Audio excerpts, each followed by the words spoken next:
We're going to go ahead and get the meeting started. So I'd like to call this meeting to order, and thank you for being here. City Secretary, could you please call the roll? Mayor Paulette Guajardo. Present. Council members Roland Barrera. Here. Sylvia Campos. Here. Gil Hernandez. Here. Michael Hunter is not here. Jim Klein will be absent. Mike Pesley will be absent. Everett Roy. Here. Dan Suckley. Here. City Manager Peter Zanoni. Present. City Attorney Miles Risley. Here. Okay, we have a quorum of the council present to conduct the meeting. Now I'll call the roll of the Planning Commission. Oh, quick, great. Mayor. Let me just do that. Michael Miller. Here. Michael Budd. Billy Lerma. Here. Mike Munoz. Mr. Munoz is absent. Okay. He'll be late. Oh, he's going to be late? Yes. Okay, no worries. Justin Hedrick. Here. Benjamin Pollock is absent. Javid Matagi, absent. Michael York. Here. Brian Mendel. Here. Cynthia Garza. Here. Okay, we do have a quorum of the Planning Commission present to conduct the meeting. Great, thank you, Ms. Huerta.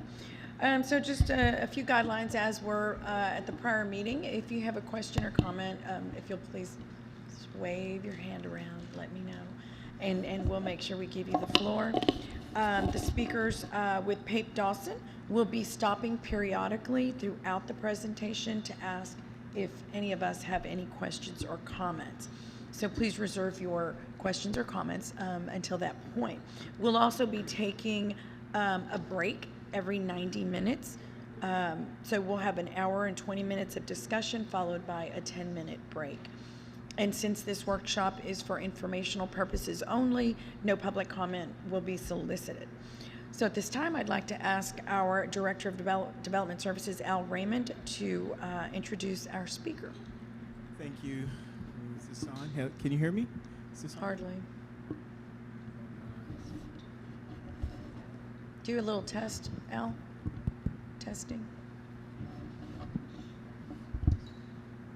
Can you hear It's me? on. Yeah. Can you hear me? I think you just need to speak close. Okay, great. I'd like to thank you all for coming to the workshop. This is our second workshop. The first workshop, we discussed master plans for water and wastewater, the future land use assumptions, as well as the CIPs associated with those master plans. This workshop will go over drainage, as you see there on the screen, the drainage master plan and the roadway master plans, along with the associated CIPs for those plans. To do this, as I said to you yesterday, this is a 2.5-year effort. We've hired and worked with Pape Dawson and all of the operating departments to get to where we are now. So I'll turn this over to Kim Kiefer to get us started.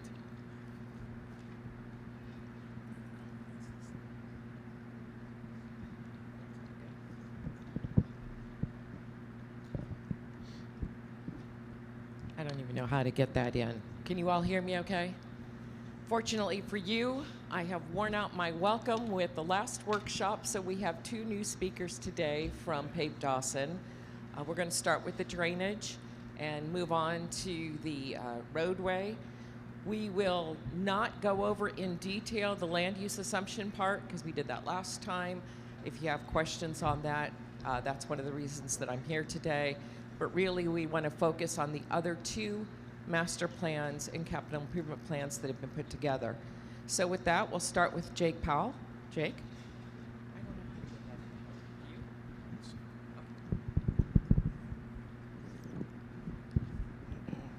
Can y'all hear me? All right. Thank y'all for, I'm going to get this settled. There we go. Thank y'all for having us today.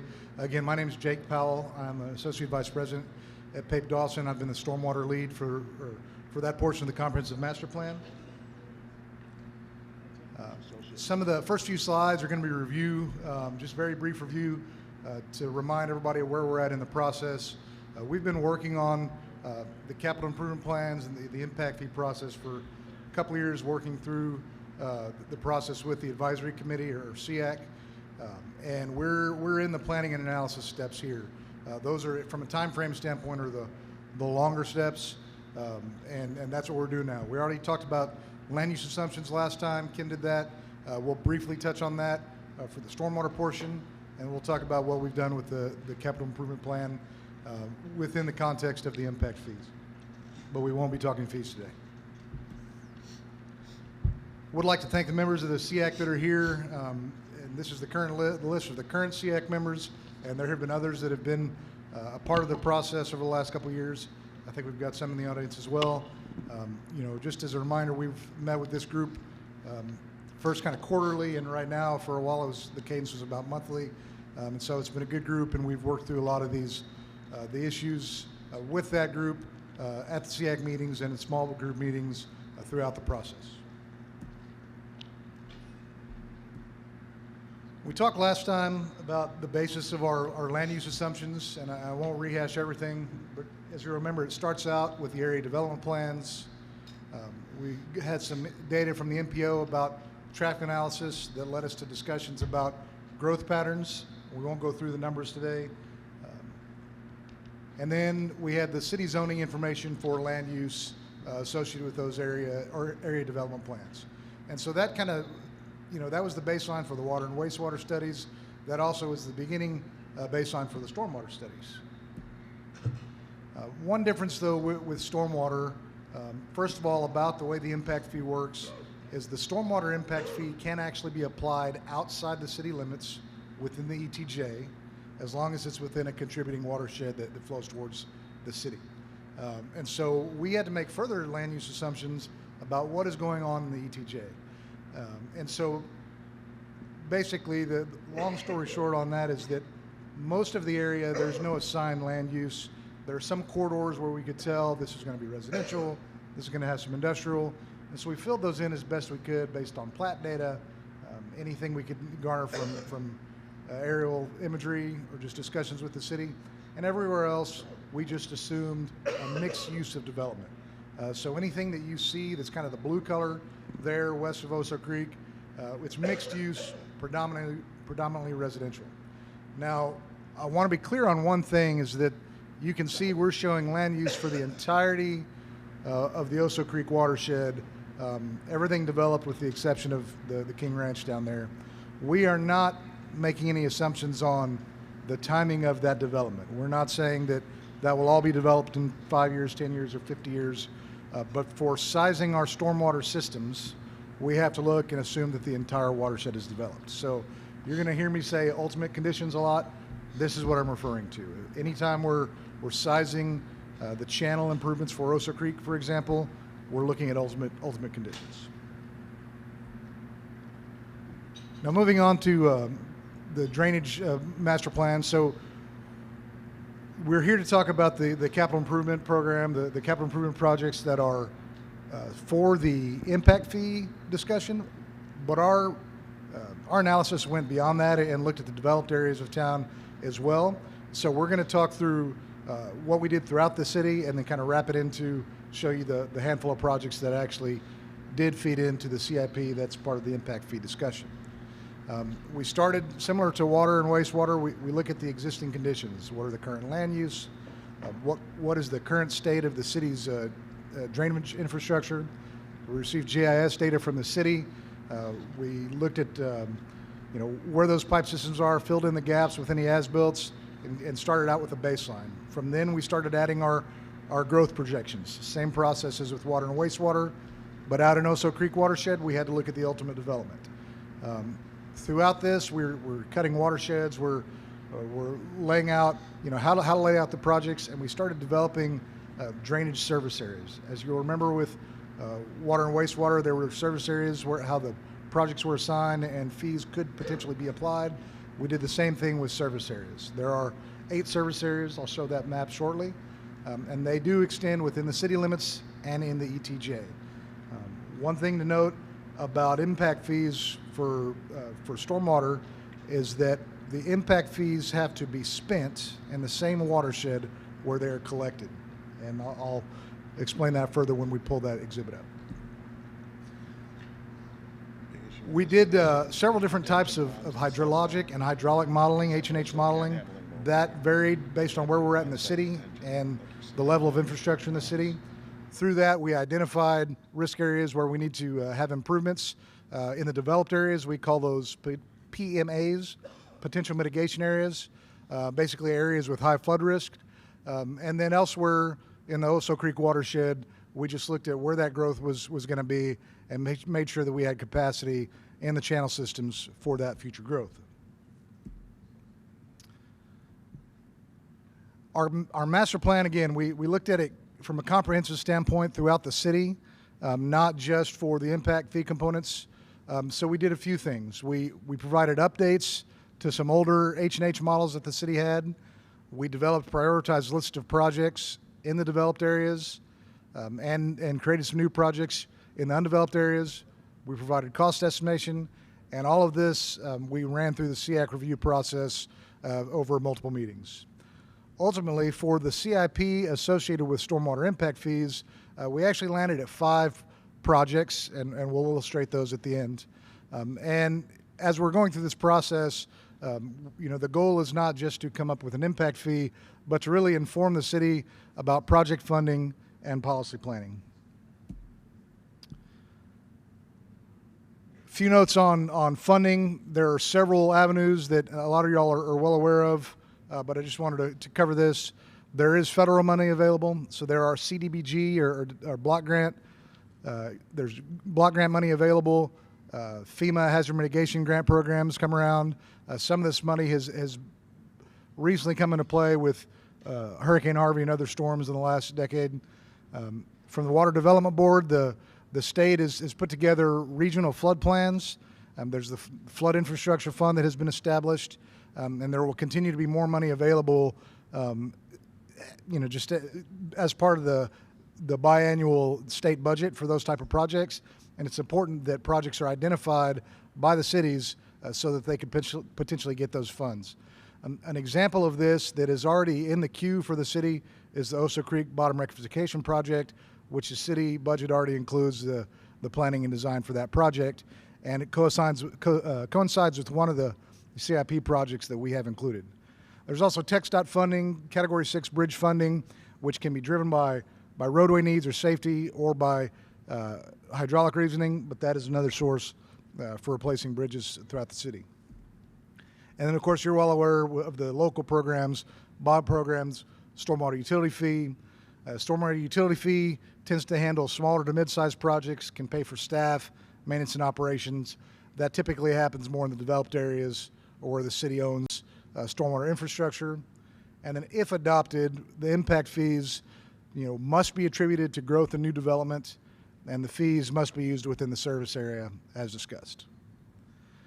Now, before I get into all the pictures that go along with this, do y'all have any questions? I tried to get through all the text slides first, so. Okay. Yes, sir. The city's in the process of developing a 2024 bond program. So up to this point,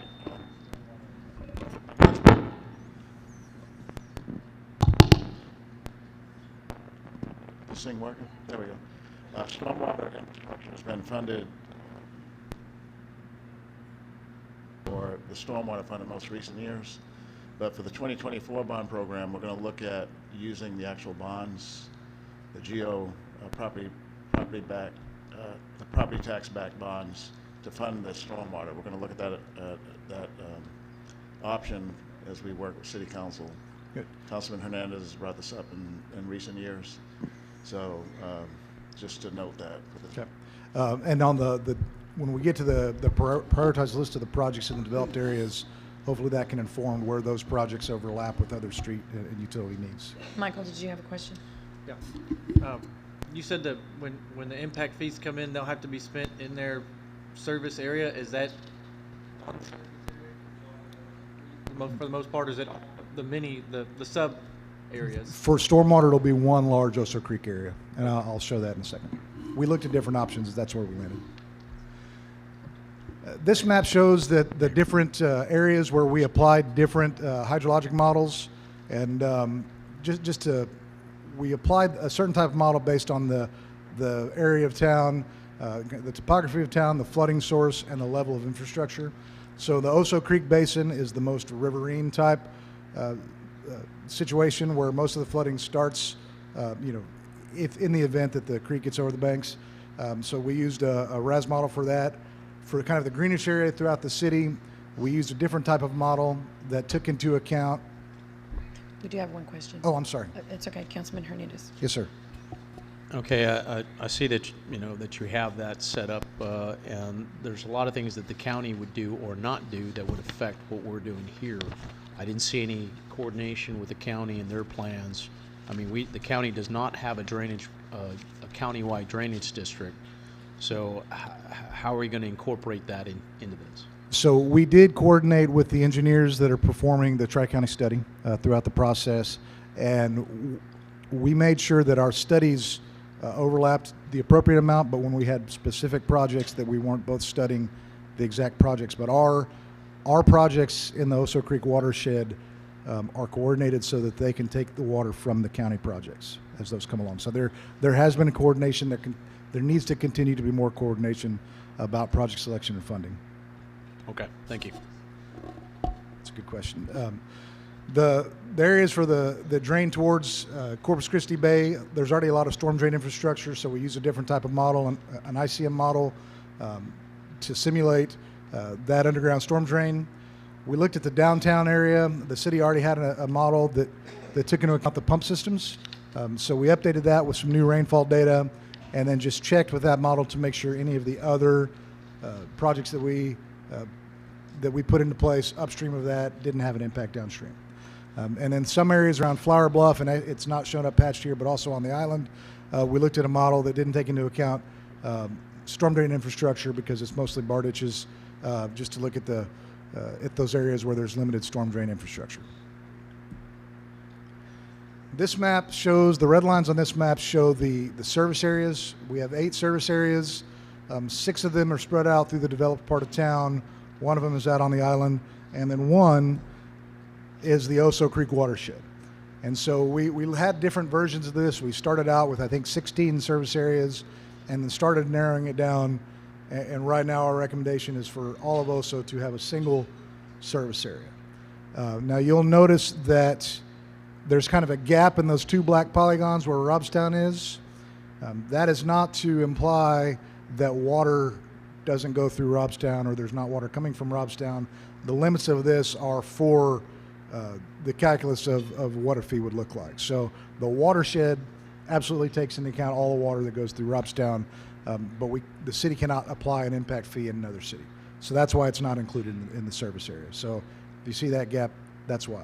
So to Mr. York's point, with the way we're recommending now is any funds that would be collected in that Oso Creek area would have to be used in that area. And this would be the only area of town that, should it continue on with impact fees, that there would be impact fees. Everything else, we would not be recommending those. So that's where we're at right now. We're still working through that with SEAC. Okay. One of the first things we did was we did a high-level study of the entire developed part of the city, not including Flower Bluff and everything east of Oso Creek, basically. And this was just a high-level analysis, no underground storm drain included. We just had the water flow across the land and through the ditches, and just to identify where is there more water compared to other places in the city. This is kind of a sniff test, so to speak. We plotted this out, sat down with city staff and also with the SEAC, and said, these tend to be the hot spots. Do you agree?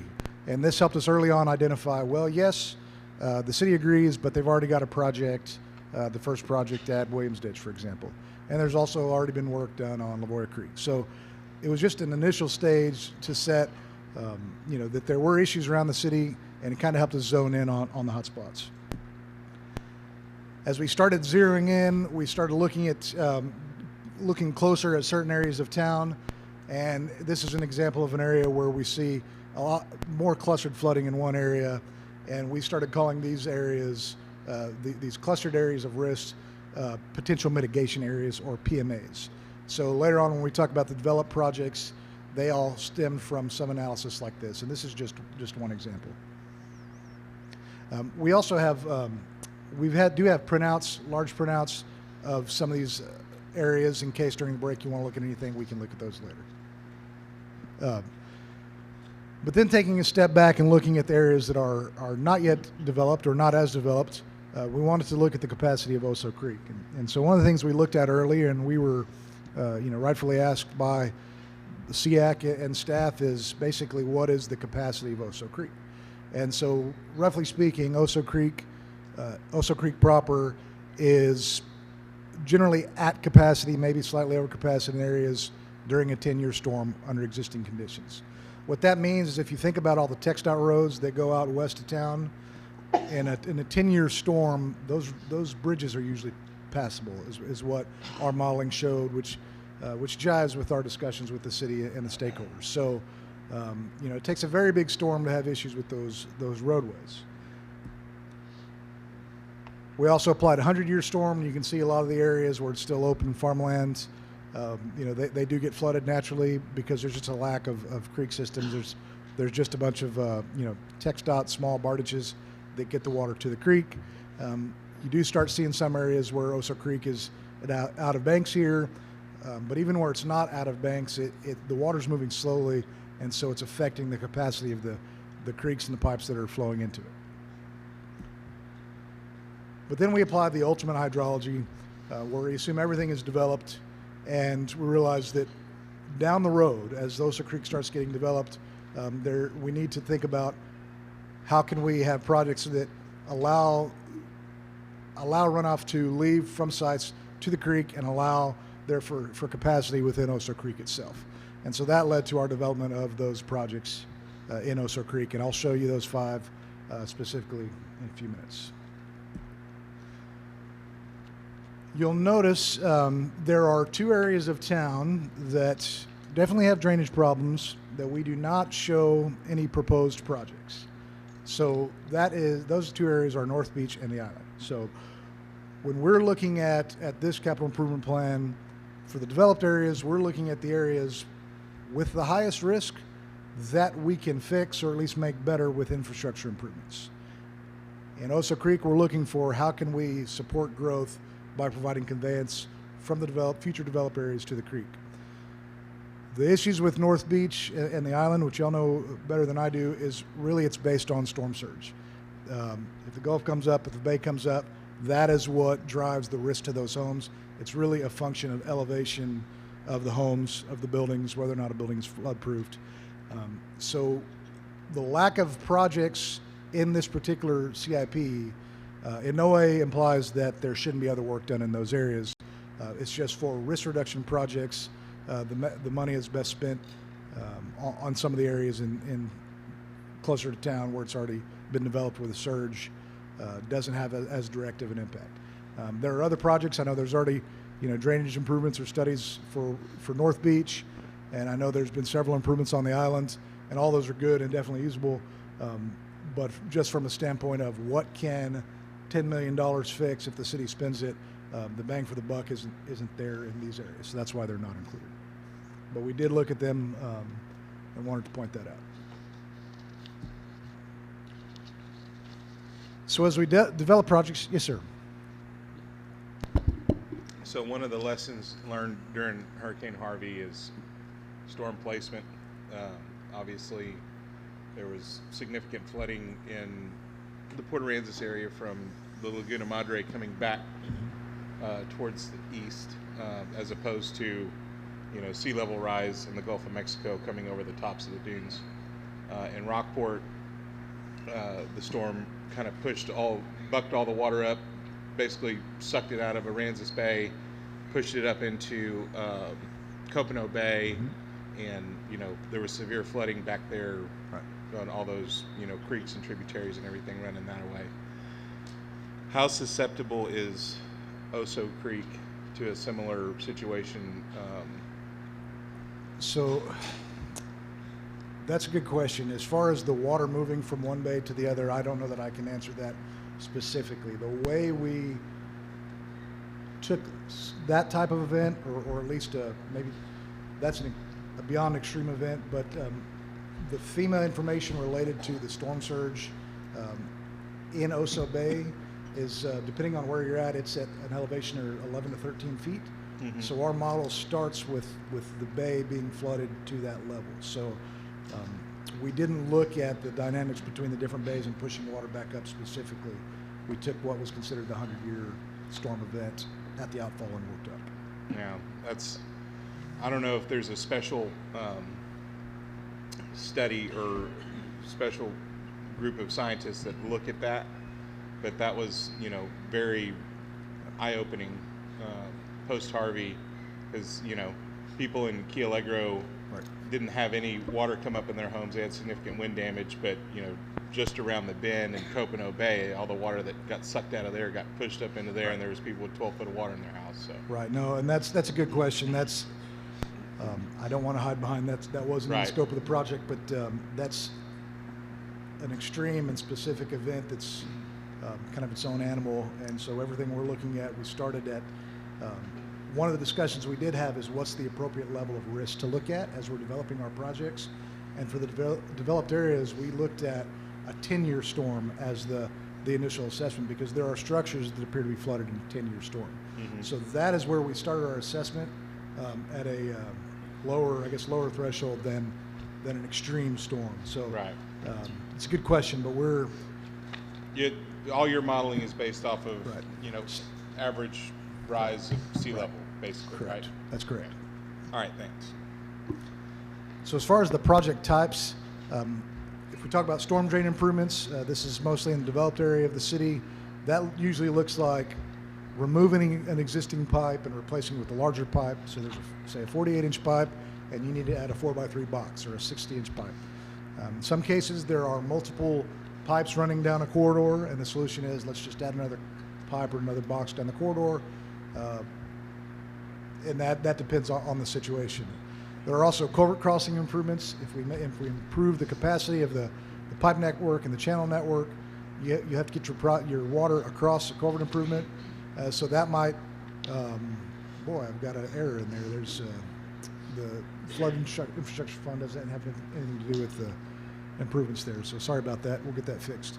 The culvert crossing improvements, what that looks like is, say there's 4 box culverts across the road now. Well, the study might show we had a 5th or 6 box culvert. Channel improvements, there are a lot of channels, a lot of ditches around the city. Where we identified channel improvements, we made the channels as wide and as deep as we could, with kind of 2 constraints, assuming that they can stay as earthen channels and that the city still has room to drive alongside them to maintain them. So that's what we use for our channel improvements. And there are a couple of areas where we had kind of localized detention ponds, one out in Oso, and then some of the channels in the developed part of the city, kind of a dual function where they convey water and they also serve as storage.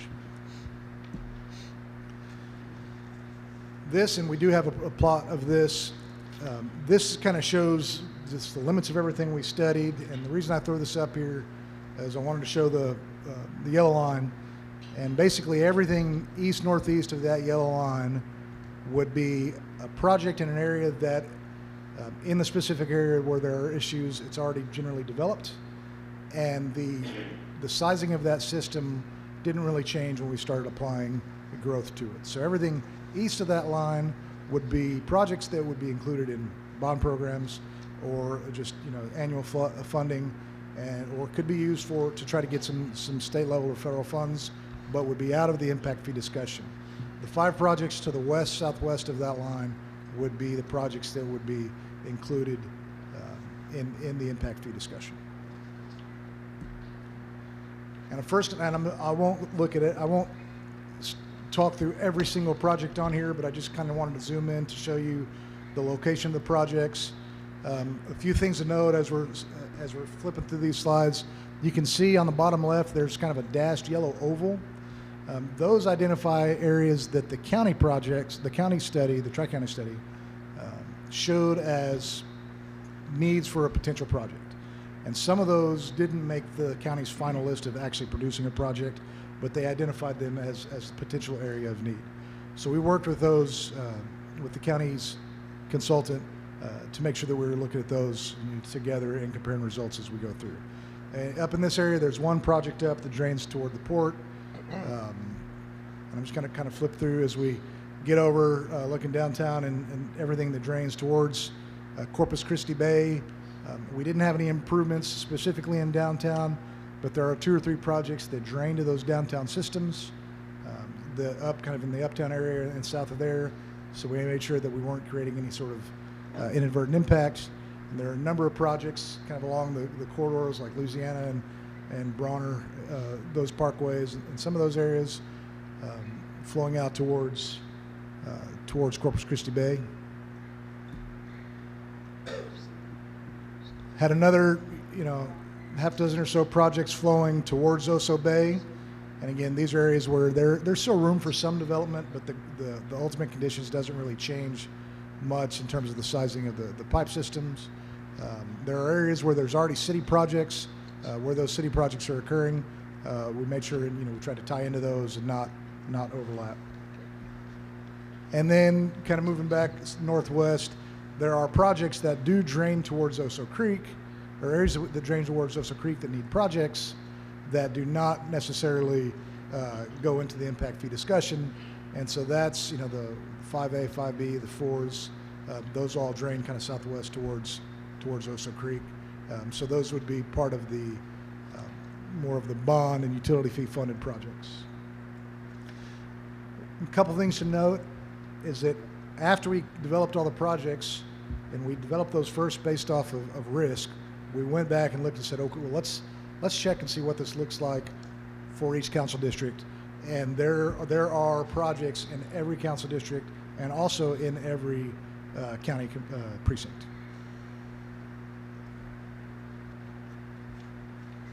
There are 24, I believe it's 24 projects in the developed areas that we included. The way we went about the cost estimation is we included costs for the actual construction, the excavation, any concrete riprap that's needed, any pipe, any culvert improvements, some allowances for rebuilding streets above the streets, or excuse me, above the storm drain, and we had some allowances for right-of-way acquisition, contingency, mobilization, designer inspection, and ultimately we end up with 24 projects with a total price tag of around $550 million. Now, these are sizable projects, and a lot of these could be broken up into multiples. So this list of 24 in practice might roll out as 100 different projects depending on the area. We did look at the cost to benefit ratio, and so we looked at where we're reducing risk, and we ranked those by cost benefit to illustrate that sometimes there's a $10 million project that is a better project than say a $4 million project. And so there are some very large projects on here that need to be broken up into multiple projects. There are some that could be done in one swoop. And that's, again, this is to just help inform you as city staff on which projects can have the best cost to benefit as they're rolled out into future city improvement plans and budgets. Yes, ma'am. I'm just looking at Bronner Parkway 61. Yeah. Is that the highest one, right? Yes, ma'am. That's the highest one. That's mine. That's where, what's going on here? Why is it? Well, it's a very long project. So, Okay. yeah. So that's what it is. And It's because of the length. that's one specifically that could be broken up into multiple pieces, starting closer to the bay and working back west. Okay. It's a good So question. that's the length. All right. Because of the length. Yes, ma'am. Now looking at, so those numbers were for the developed areas. They would not go into the calculus of discussions of impact fees, but the Oso Creek area would. So when we're looking at Oso Creek, again, we mentioned that we're looking at things comprehensively. So we had to look at a few different issues. One is we had to look at development requirements. So one of the assumptions we made with our modeling for the Oso Creek is that there would be detention required from developers. I'll answer your question shortly. And we know that's kind of a point of contention. There's guidance in the IDM about not having an impact downstream, but there's not a lot of guidance on how to show that. And so part of our overall scope is to take the old draft manuals that were never fully adopted and to update those and include some guidance on that. That is, again, something that we're not taking lightly. We had those discussions to start with the SEAC and had some initial stakeholder meetings, and we've got more after the first of the year, we'll be glad to talk to every engineer in Corpus as needed to talk through that. So, yes, sir. Sorry. Thank you, and glad to hear that. I am one of those engineers, so I'll be happy to see that when you're ready to share it. Going back to the non-impact fee stuff, where it's already developed, and I'm sorry if you said this, but when you're looking at fixing or updating areas to alleviate flooding, what storm are y'all looking at? Is this like a 5-year storm event or 25? So we looked at a 10-year storm. And we counted any structure where there appeared to be a foot of flooding next to that structure during a 10-year storm. So that's where these potentially inundated structure numbers come from. So, and part of that was we started looking at the 100-year storm, anywhere there was water, and there were so many structures that it was hard to differentiate what was worse. So we started having to make that a smaller zone to say, this is how we develop our structures. So, you know, we've got these counts. We're calling it 10-year, 12-inch. That's just a 10-year storm where there's a foot of water, and that's how we determined if we could reduce the risk by a certain number of structures. That's our risk reduction. Now there would be more structures than that actually benefit. This is just the number we used to count. Okay.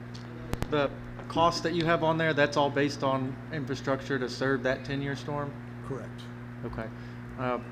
One other thing I wanted to ask, I don't know if your models looked at this, but I guess that's the question. So Corpus is a little different than other areas because we are right here on the coast, so the water has somewhere to go. Right. So while we do have a lot of flooding, it doesn't last very long. So it may be flooded 2 feet deep, but that's for 10 minutes and then it's all gone. Right. Does y'all's model account for that? And if so, what level of, how did you look at that to decide, yeah, this is flooded, but it's only for 10 minutes, so that's okay? Or how strict were you on that? So the modeling, especially was, especially in OSO, was based on hydrographs, so that we did take into account the timing, but we did not calculate this structure was flooded for 5 minutes versus an hour. It was binary, that at the worst point, yes or no, does this structure appear flooded? And again, we didn't have survey data for all the structures, so we're just using footprints. But no, it was just binary. Okay. Good question. Yes, sir. So in determining your cost modeling here from that previous page, does this include ongoing maintenance? This does not include ongoing maintenance. Okay, so to the point of where you're talking about detention areas on the Oso Creek Basin, there's got to be maintenance for that over Correct. time. So this is not reflective of actual cost over time.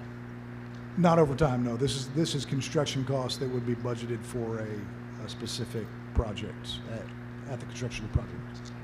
Okay, so I mean, this is changing the earthen ditches. I mean, what exactly does this all include? I mean, what right. So it includes what justifies $61 million sure, for Bronner? Sure. So it includes removing failing infrastructure, and I believe Bronner specifically. There's some culverts that are being replaced. It includes adding culverts, excavating channels, adding storm drain system. For in that case several miles, a long way, and that's where the first column or the second column here is just the kind of hard construction costs of pipe and concrete and earth and pavement and sidewalk, things like that, and then we do from there we have the allowances to help set the budget. But you're right, this does not include life cycle costs for the entire improvement. We're looking at the number that would be used for a budget of a specific project. Okay, thank you.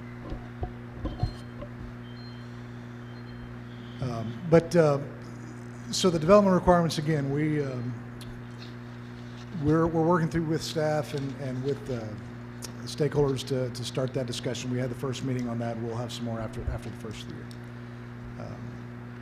the year. As far as the actual projects that we've developed, we're creating, the best we can call it, is a kind of a major channel thoroughfare system with 5 projects related to growth. They are in both the city limits and the ETJ. And again, all this is so that the city can look at the funding sources and as Councilman mentioned, there's opportunity here to communicate and coordinate with the county and maybe, combine some of their funding and have some good cumulative effect.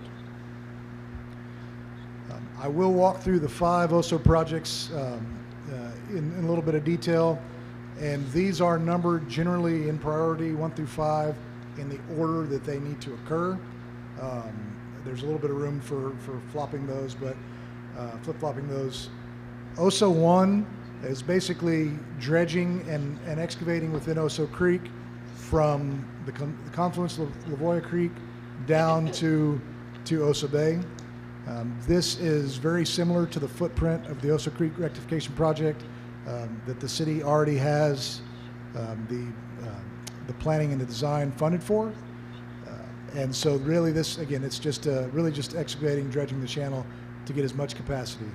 This would provide capacity within Oso Creek for the 100-year storm with all our other assumptions included. So this one is the one that's first out of the gate. It needs to happen before the other projects happen, but there's already a head start on it. The cost of this project was around $52 million, which is a little higher than what was originally approved by the state when the funding was approved, but part of that has to do with some pretty rapid inflation since that was first applied. OSO 2, this is the ditch that's kind of running diagonal there. That's improvements to London Ditch and some of the surrounding or feeding ditches, bar ditches. This is an area where there is a lot of growth, and so this would help to give a path for that water to get out of those areas and to Oso Creek. One thing to note here is immediately northwest of this area, where Crosstown comes and crosses the floodplain, this is an area that the county study identified as an issue that needs some immediate attention. And so we were in coordination with the county on theirs, and basically our project starts at Crosstown and goes downstream with their projects being Crosstown and upstream. So we were in coordination. There's a lot of synergy here, potential synergy to get this thing moving. One potential hiccup on this project that we are aware of and discussed with the SEAC is that the downstream end of this, where you can see kind of the curved loop and the magenta line, the last bit of that creek is in the King Ranch, and we know that can create some coordination issues. So we did include kind of a separate, just straight line as a placeholder to identify that area needs to be worked out. But the cost for the work is included in the project. This is one that you can see would be pretty easy to break up into smaller projects. It could be OSO 2, A, B, and C to get this work done. OSO 3 is immediately upstream of OSO 1, so the downstream end of this project is the confluence of Oso Creek and Lavoya, and the upstream end is 44. And again, this is similar to Oso Creek. This is excavating to make that channel as deep and wide as possible so that we can get that water surface down and have more capacity for growth and water coming in from the other tribs. And 44, with 44 running east to west, and with the railroad right upstream of that, or upstream and downstream of that, that kind of has served as a hard stop for some of our improvements. So we do have an allowance for getting some water across there, but this doesn't include improvements to the rail bridges or anything like that. OSO 4 is to improve drainage along Clarkwood Ditch. And so this one includes, you can see the hatched area at the top, that includes a detention pond. So the ditch from 44 on down to Oso Creek does have some benefit, but there is still ponding upstream of the railroad in 44, and so that pond would help to alleviate that pond, or at least concentrate it and get it away from the roads and some of the area up there. Now, we understand that if you look to the right, you can see the airport.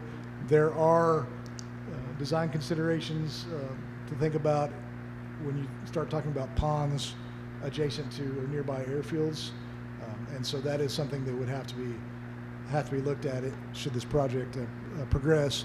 This is one that could pretty easily be broken up into two projects, though, because just doing the channel improvements does help the situation. It's just the pond, kind of takes it to the finish line there. So this is one that OSO 1 would need to be completed before this, and probably the first phase of OSO 3. And then the last project, and this is completely, other than the tie-in point, maybe this is completely in the ETJ, is OSO 5. This is the excavation of West Oso Creek, and again, making it as deep and wide as we can, and actually get water down to the improved Oso Creek. Again, the downstream improvements would have to happen before this happened. This is one that is probably the furthest down the road as far as which one would be constructed from a development standpoint. Granted, with some of the industrial development that's happening around Robstown, we may be surprised in a few years that there could be a push to have some improvements out that direction. And so these are the 5 projects in that same summary table. We've got the project costs ranging from a total of $11 million up to $52 million. And again, OSO 1 being synonymous with the bottom rectification project that the city is already working on. And so that is at least in the gate right now. And with that, yes, sir. What, if anything, is being done about Oso Bay itself? We did not take into account any dredging or improvements to Oso Bay itself. Because it's, increasingly getting shallower from silting in, and I'm not a engineer, nor do I play one on TV, but I imagine that all of these projects that we're doing upstream could be for naught if there's not proper capacity for outflowing all of this water. Right, so this does assume that the capacity that is there today is consistent. So yes, any operation or maintenance that to the channels we're proposing or to the bay itself, this would not negate the need for any of those. Because I'd look at, especially with, there's going to be 2 projects that are going to be occurring in relatively short time frame. One of which being the Ward Island Bridge is going to be replaced. Then we also have the Flower Bluff Trestle hike and bike trail and stuff like that. So we've got 2 major projects that are going to happen within the confines of the bay. And if it is a consideration from a drainage standpoint, it'd be nice to, start forward thinking about what might need to happen in the future as we design those projects and plan for them and stuff. Understood. And when these projects would get to, like for example, the OSO 1, that project, the design is about to start, so things that are going on with the bay, including other projects, will be part of that PDR and design process. Okay, thank you. Yes, sir. The right-of-way acquisition that you got for OSO and for the other creeks to the south of that, did your study identify, problem areas with that, like areas that are already developed that are going to be a little more difficult than just raw land? So we didn't, yes or no? We didn't go specific to which particular projects we needed to, or which particular parcels we needed to obtain land on, because some of those projects could move. They don't have to land on the exact line of where they're shown now. They could move around a little bit. We just have to get them from A to B. So what we did, knowing that just from a cost standpoint, it varies greatly on whether or not that is farmland. It's always going to be farmland, or if it's going to be platted, or if it's already platted, that all changes. So we did kind of a sampling of projects along each of those corridors, and just looked at the appraisal districts, compared that to things like Zillow, and then we took the appraisal district and multiplied those right-of-way costs by 3 or 4 times. So we kind of put a fluff on that number. Again, understanding that, and you're right, that right-of-way acquisition, whether or not something rolls out today or in 2032, those numbers are going to be the ones that probably change the most. But we did vary. If you go back and look at At the cost per mile, they're varied based on where you're at in the city. Like OSO 2 is more expensive than OSO 5 if you look at the private area. So, Thank you. Michael? Just a question of concern. Why are we having this presentation if we're not taking into consideration that we already have in place? Such as what they're asking about. so the improvements that they're talking about to the bridges and OSO, those would not impact these projects in Oso Creek. With the design standards for those projects, they'll have to make the situation, the flooding scenario is not worse, and so we're under the assumption that at the snapshot today, this is the information we have, and so they're not going to make it worse. That's part of the current conditions. So when the projects go to design, the first part of these projects is a preliminary assessment, and it looks at everything that has happened between the time the project was programmed and funded, make sure that nothing has changed, or if it has, adjust the projects and then move forward. Well, there's dozens to hundreds of recorded discussions on Oso Creek and flood issues that we have there, many different, covering many different topics. So I don't know, that just concerns me that we're discussing this without taking into consideration a lot of our past discussions with Oso Creek. Well, we did take into especially the dredging and removal of all the debris that we've had planned. And so that was part of the discussions with SEAC is this is a dredging project. There are issues with environmental issues around some of those areas that getting through the permitting is an issue that we can't forget the maintenance. And a number of those discussions have been had with SEAC. And so we've addressed those to get to this point. We know that those are hurdles that can't be ignored as these projects move forward, but the projects still have value as something that should be in the plan. So that was part of the discussion. Okay, good. Thank you. Sorry, halfway through my first coffee. I'll get going. No, we're good. All right, my favorite slide is this one. So do y'all have any further questions? And I'm going to stick around while Justin's talking, so if there's anything else, I'm glad to answer. Yes, sir. Mm-hmm.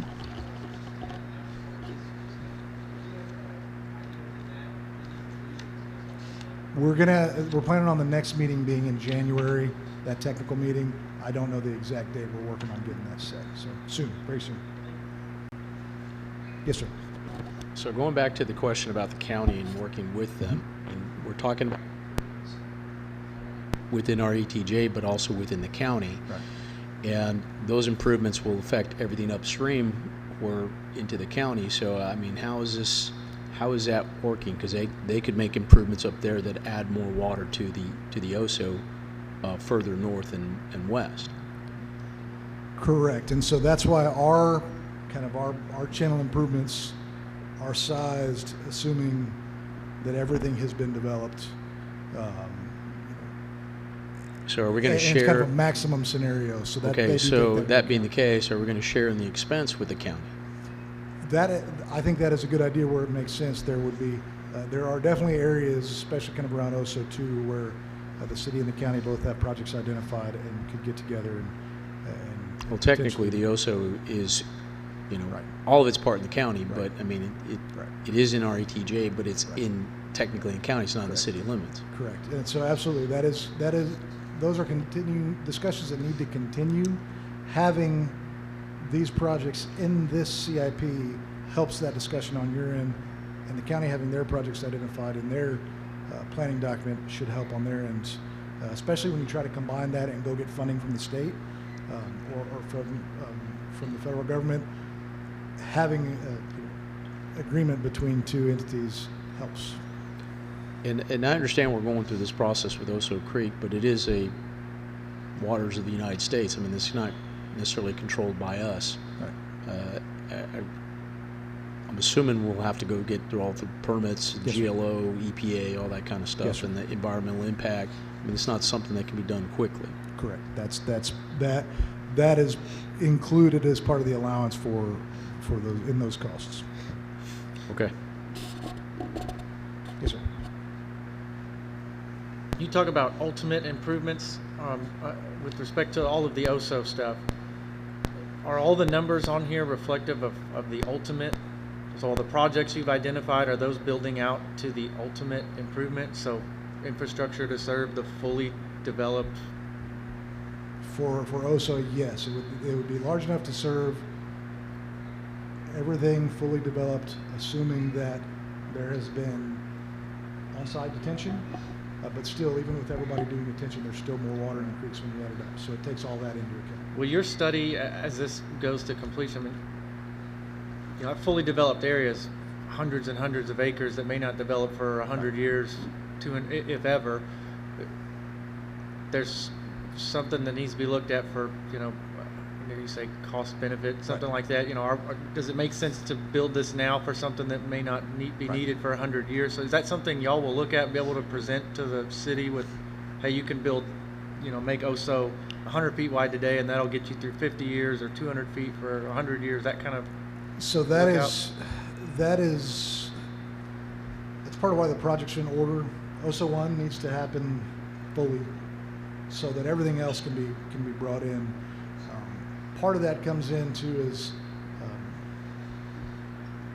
there's certain things like, you know, maybe as the city rolls this out, the first thing to do is to start to get it right away, so that there's room, and then so there's room to grow, and as however the cadence is, whether or not the city's doing a piece of it or a developer decides to build a part of it in discussions with the city, there's room to it, and it can be built block by block. So that is absolutely discussion that needs to keep happening for what that looks like in the yearly budgets and with the development community as it rolls out.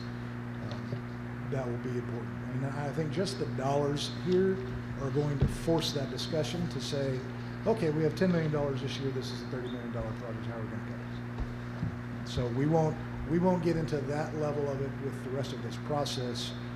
But that's been something we've been discussing with the CIAC entirety, is that these are all big projects, but they can be broken down for you. Okay. Yes, sorry, one more question. You had, I guess, is it a detention pond or retention pond by the airport? How far is that from the airport?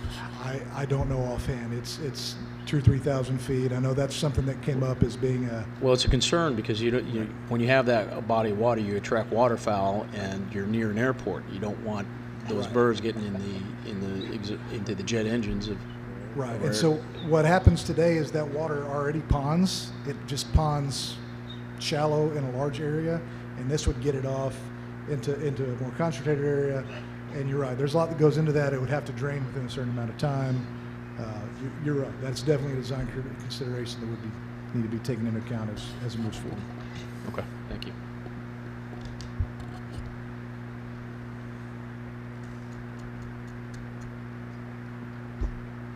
Yes, sir. Was there any talk about some sort of regional detention for the London area? So we looked at that. So the county project, one of their iterations of their project, and has some localized detention there. We talked about whether or not regional detention makes sense there. The thing is, where all that ties in at OSO is so far down in the watershed that a regional pond there might not have a whole lot of impact. And when we did start looking at regional detention in general, we started looking at very, very big ponds, like huge ponds that would be much more expensive than checking. Okay, I'm not a big fan of all these smaller detention ponds dispersed for every development that comes in the gate. And I think as we continue to grow that direction, that a coordinated effort with the city and the county and some sort of master plan, which is what we're trying to address here. Right. But for right now, everything just kind of looks like a bunch of Band-Aids to me. So that is part of the discussion that can continue to happen on the development side when we start looking at the manual, because there will be opportunity for lowercase r regional ponds, like maybe they serve a handful of developments, not the entire watershed. So the idea would be that there would be rules in place with flexibility that best fits for each area. Okay.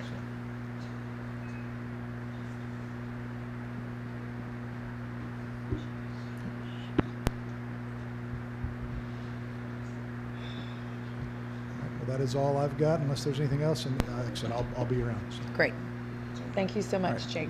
Thank you all. Al, are we moving straight to a break? Is that the plan? Taking a break? Oh, Keep going. all right. Keep going, Sounds like Jake. we want to keep going. I'd like to introduce Justin Clark to talk about roadway.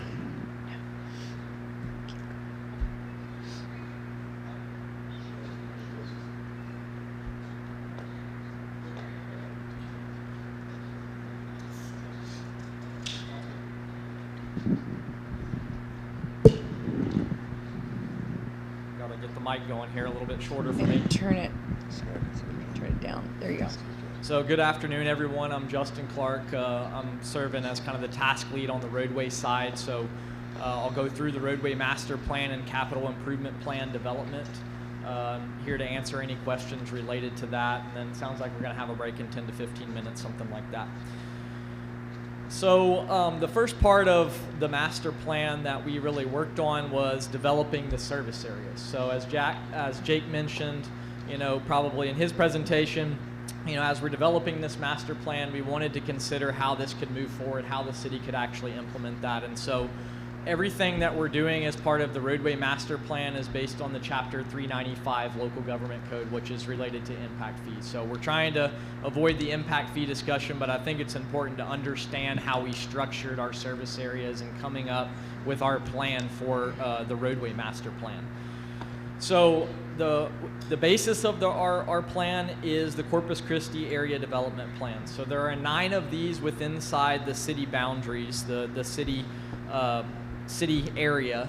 This does not include the ETJ area, so that is one distinct difference of the roadway master plan and our study from any of the other master plans that y'all have heard of. This, based on that Chapter 395 code, can only be applied within the city limits. So this study does not look at the ETJ. So to try to keep in line with those 9 area development plans, we started with those as a basis to come up with our service areas and how we analyze the roadway process. So as I mentioned, we're following the Chapter 395 local government code, and that requires our service boundaries for our master plan and our roadway and capital improvement plans to follow a 6-mile boundary. So each one of these service areas or ADP areas had to be broken up to create areas that were no larger than 6 miles in size. And that's kind of as the crow flies from the longest point of any of those service areas. So to keep with that, it was divided up into 21 total service areas. Those are based on those 9 ADP areas, but that kind of our analysis is broken up in those areas, and you'll see the exhibits once we get to the master plan, and any sort of the calculations are based on those 21 service areas. So this map's a little hard to see on the screen here, but on your printout's probably a little bit easier. But the 21 service areas start on the northwest side of town and work towards the island.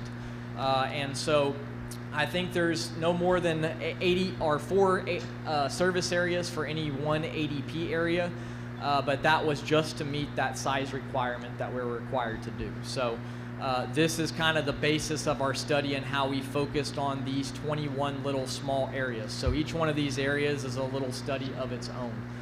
In developing the projects and the master plan, and then ultimately our capital improvement project recommendations.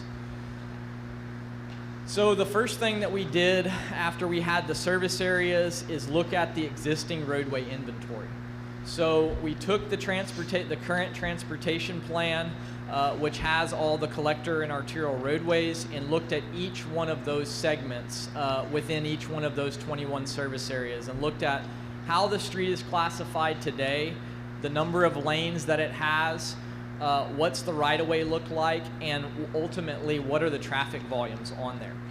And so this was only done for the arterial and collector roadways as classified on the transportation plan. This does not include any sort of local roadways. And how this was broken up is each roadway was broken into smaller segments. So anytime another major thoroughfare plan street our transportation plan street crossed one of our other streets, that's a segment. So there are thousands of these segments across the overall city boundary, but we wanted to get a good measure on how these streets are performing today so that we can look at capacity and how ultimately the 10-year growth would be applied to these streets, and where we have either excess capacity, meaning you could still put cars on the roadway today, or whether we have a capacity deficiency where it's already over capacity today and there's really no way to add additional vehicles on there. So this is just a map of the counts that we're using and an example from one of the service areas. This is actually from the Northwest service area, but there's a similar table like this for each one of those 21 service areas. So what this tells us is how those streets are really performing from an operational perspective today. We are actually, based on those deficiencies that are on each one of these roadways, we can tell which street probably needs to be widened first, which ones, and set kind of our priority of how these, how our capital improvement plan would be implemented. No, nobody can see that. Yeah. We can't see. Can't see any of this. Stuff or on there. Okay. Really? Yeah, you have to. Yeah. Okay. Yeah, I apologize. These are tiny slides. Question on the next time y'all give us a presentation, can you do one slide a page? If you have this much information, we just can't see it. Okay. Don't worry, we'll be on the computer later rereading all of that. Yeah. Sounds good. I apologize. So on this next slide, this is an example of the traffic count map. So each one of those little red labels on the left side figure in the top left there is volumes on each one of those roadway segments. So that's where we're pulling our data. That's actually a traffic count map that TxDOT has. And it does include both TxDOT owned and operated facilities as well as city operated roadways that tie into their system. So in addition to those urban traffic count maps, we also are using the TxDOT statewide planning map, which does include volumes for 2020, and then the Corpus Christi MPO model to get each of these volumes. And so that kind of fills in all the gaps of the volumes on each one of these roadways to figure out how these streets are performing. So looking at this and kind of documenting what's the capacity and demand for each one of these, we are adding up all of the capacity for each one of these streets. And so there's a lot of roadways, but overall about 470,000 or 475,000 lane miles of capacity. The demand on those existing roadways is about 264,000. And so that leaves us with an excess capacity of the existing network of about 195,000 vehicle miles. What this slide really doesn't show is where that capacity is within any service area. So when we're looking at service areas, there's still, even though overall that service area may have excess capacity to handle additional growth, there are some streets that may be over capacity today. And so that's what that far right-hand column shows as far as the existing deficiencies, which is about 26,000. So as we look at developing our master plan and capital improvement projects, we need to account for that volume of vehicles that's already over capacity today. So any questions on that besides the slide issue on how we got to our existing conditions information?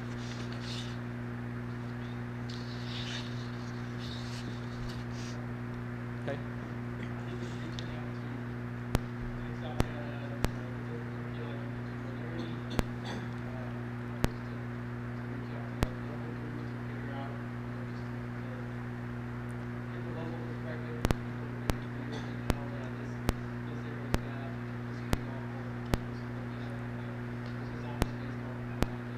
So it's based on the online data. We did not collect any new traffic counts as part of this project to document any volumes on there. We did look at some TIAs, some traffic impact analyses that were done by developers to look at some of those volumes. So some of those recent studies, they had more recent counts in there, so we did look at those.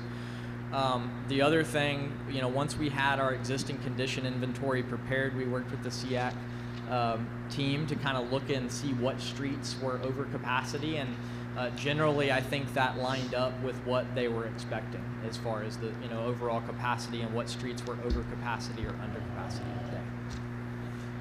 I have a question. I don't know if this is the appropriate place to ask, but hey, there's a lot of intelligent people here. I've always wondered, and why is it that only TxDOT is able to work at night, like on the highways and things like that, and not locally? Who can answer that?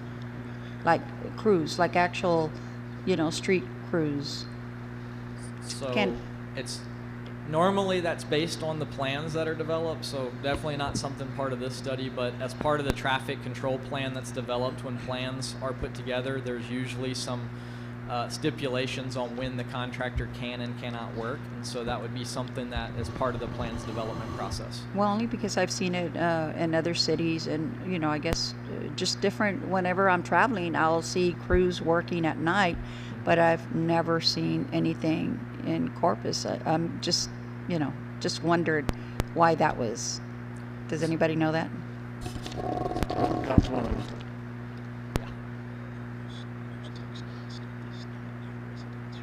I'm just wondering. One of the issues, man, we had a discussion earlier about that before, but it's about basically we're doing like the roadway reconstruction, so there's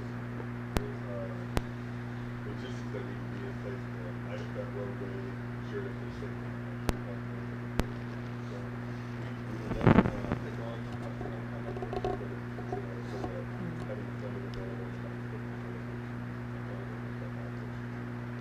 So it's Yeah, about the funding, not, well, only because thank God that now Staples has been finished, but that would have been, I think, an ideal project for it to have been done at nighttime. You know, there wasn't as much traffic, so I'm just saying that, trying to figure out how we can do, you know, some of these street jobs a little better. So, but you're saying it's about funding at night, right? It costs more to have them work around the clock. Costs more. Plus TxDOT's work are in non-residential areas or non-commercial areas where there are things like hotels where people are trying to sleep at night. So, and a lot of the city work, it's in neighborhoods where, you know, we'd have the residents complain that there's all that noise in the nighttime hour. So a lot of TxDOT work is done on big highways with minimal residential development around them.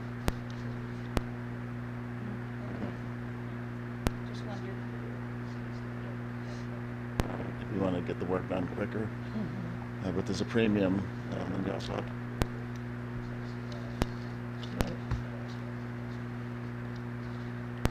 He just said you have to look at things like supplies, and you couldn't hear you. That What? wasn't working. What did you say? and You I said- think the microphone's not working. But you have to look at things like supplies and what? You have to look at supply of material like hot asphalt Okay. that's not made at night at the asphalt plants. You have to consider noise, persons that might live in residential areas, Yeah. traffic control. So, and there is a premium because you're lighting Yeah. up the area. You have to get crews working at a nighttime shift, which is a premium. So, Okay. Yeah, but I think it arterials depends on usually the- have businesses. Yeah. We did work with Depends on Any other questions on that? Okay, not seeing any. So I'll move on to our roadway master plan and how we, given that existing condition data, worked on developing and coming up with our projects. So the first thing that we did as part of our inventory, what we noticed when we were looking at some of the street type classifications along either the collector or arterial roadways or even the rural arterials, is the volume thresholds that were in the IDM at that time. So what we did is a comparison of the top 8 cities by population in Texas and looked at their street classification types and what volume thresholds that they were utilizing that would be allowed on each one of these street types. And so this table shows the results of that. And so if you look in the new IDM now, these overall allowable ADTs, or average daily traffic on the roadway, have been updated. And so generally these have all been pushed higher than they were previously. As an example, the minor residential collector was a 1,000 to 4,000 ADT street, or average daily traffic, and now that is 4,000 to 8,000 to match some of these other cities. So what that ultimately means is that more cars would be allowed on some of these different street types. But again, that was to push it in line with some of the top 8 cities by population in TxDOT, or in Texas, on how they're handling and their thresholds for that. And this is really important for us as we develop and try to figure out what streets are actually over capacity or under capacity. And so this table represents those updated numbers that we're recommending. The other thing that was in the IDM previously is there was a lot of overlap between the various different street types that were there. And so there was not a clear break point of when you would need each type of street. So as development projects came in, it was very difficult to tell, okay, which street type am I going to need? So if you look at the collector streets now, there's a nice break point in each one of those classifications with the number of lanes, and then what type of turn lanes it is, and then ultimately our hourly lane capacity on there. And we did that same process with the arterials in the rural arterial roadways to make sure there's a nice clean break between each one of those different street sections. So another thing that we needed to do to try to develop our cost estimates is, based on that information, is put together some typical sections of what each of these street types may look like. The reason that this still has draft on there, there's a lot of conversation back and forth with the SEAT committee on what the pictures really mean and whether they should be incorporated in there. These are just representative cross sections based on each one of those different street types.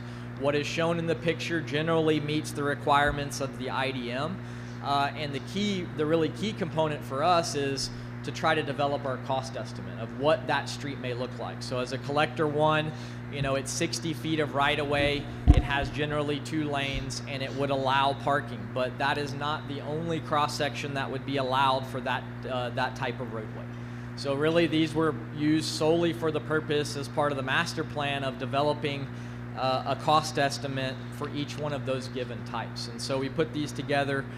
These are also shown in the master plan document, and really, like I mentioned, just used to calculate costs for each one of these different street types. So we're going to take a break for 10 minutes. 10 minutes, and then I'll jump back in here. All right, so jumping back in on the collector roadway types. So we had a draft cross section that we again utilized for costing purposes of any of our projects, and we also took the same approach with the arterials to kind of lay out a typical cross section there to identify cost as part of the master plan projects. So looking at the 10 years of projected growth in our master plan, so taking all of the growth that's expected, so to develop these numbers, I think Kim and Jake both talked about this a little bit, but for each one of those 21 service areas, we broke that up into 5 different categories. So the single family residential, multifamily or other residential, and then basic service and retail type land uses. And so this table shows the total amount of units of each one of those. So for the residential units, it's for the total number of dwelling units. And then for the basic service and retail, which are the right 3 columns, that shows total square footage that we're expecting over the next 10 years. So in total, this is about 16,000 single family units, about 5,500 multifamily units, and about 5 or 6 million square feet of commercial over the next 10 years. And the reason that we broke these up into these 3 categories is to estimate the total amount of trips within our vehicle miles within each one of these service areas. And again, this 10 years of growth based on our study only includes the city limit area. This does not include any growth outside in the ETJ area that is part of some of the other master plans, and that is just to meet that code requirement for the roadway master plan. So looking at that and applying a vehicle miles of travel to that for each one of the service areas, that would add up to about 135,000 new vehicle miles of trips over the next 10 years. And you can see the breakdown from each one of the different service areas there. We're expecting the most growth in the South Side 2 service area with about 21,000, almost 22,000 total vehicle miles of trips. But you can see the breakdown between each one of those 21 service areas of the total new vehicle miles of demand. And these are specifically related to new vehicle trips or auto trips and does not include any sort of pedestrian, walking, or biking related trips. So then moving on from there, looking at the supply that we have of the existing roadways and the demand that we have, the new vehicle trips that are being added, we made some calculations for each one of those service areas to try to determine what is necessary to accommodate that new 10-year projected vehicle miles of demand. So all of the projects that I'm going to show on the master plan, they add up to about 278,000 vehicle miles of capacity that we would be adding to the system. And these projects are to get to the ultimate transportation plan that the city has. So this is building out every roadway to its ultimate configuration inside the city limits. So over the next 10 years, based on that projected vehicle miles of growth, if you average all of these service areas, we need about 49% of all of those projects identified to accommodate that 10 years of projected growth. And this ultimately culminates in our overall master plan. This is a very small map. There are maps in our overall report for each one of these service areas.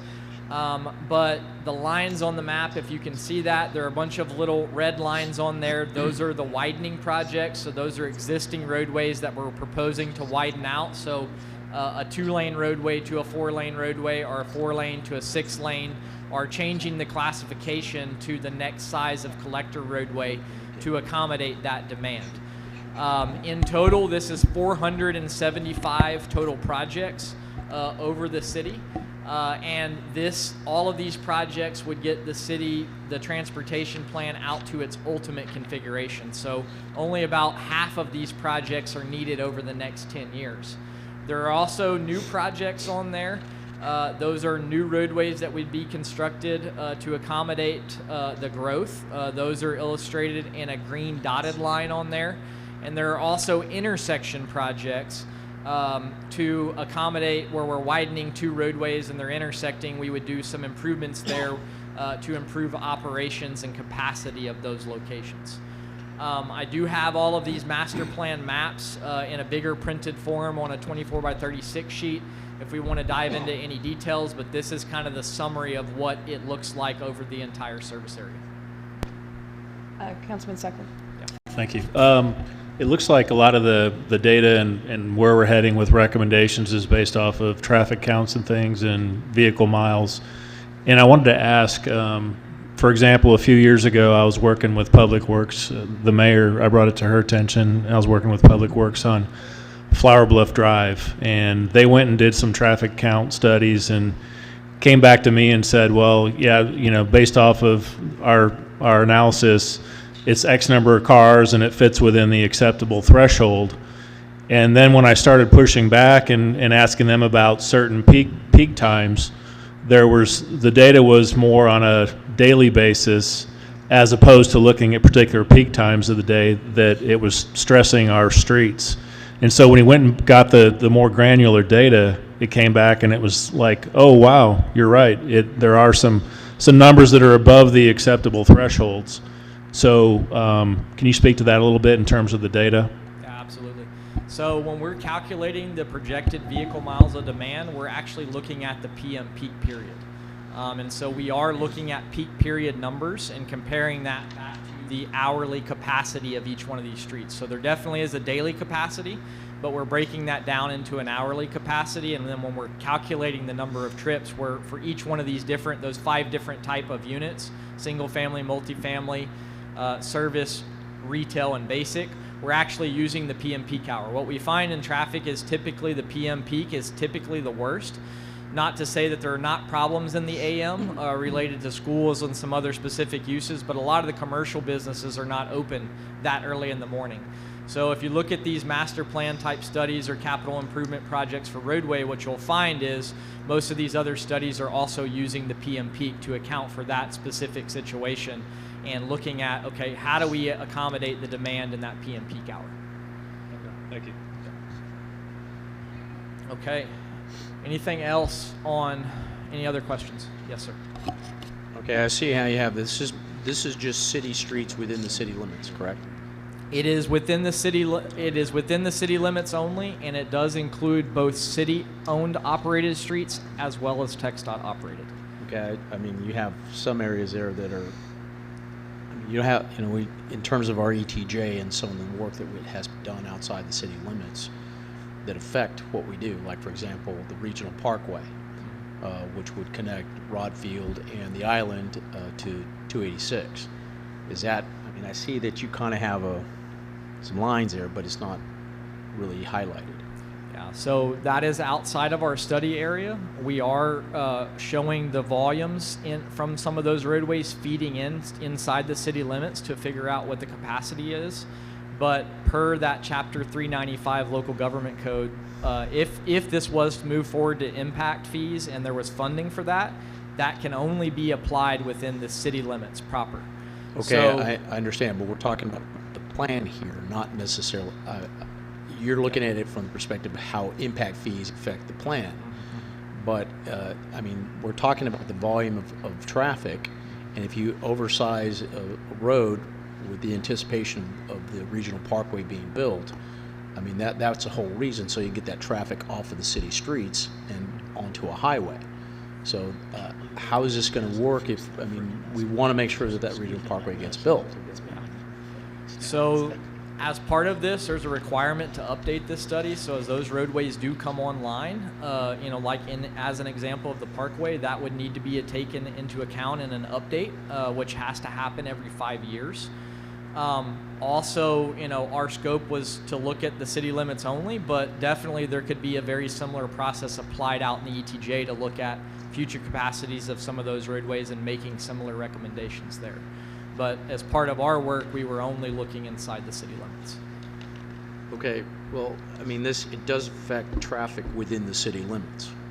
And so, I would assume that you would have some aspect of that involved in here, because, I mean, you can't look at it, just our roads in isolation. Yeah, so they are included in the regional model. It's just we're not recommending projects out in that area. So definitely the traffic that would be on those roadways are feeding in to the area inside the city limits, but they're not specific. We're not recommending new projects or changes out in the ETJ area from what is currently in the transportation plan today. Okay, thank you.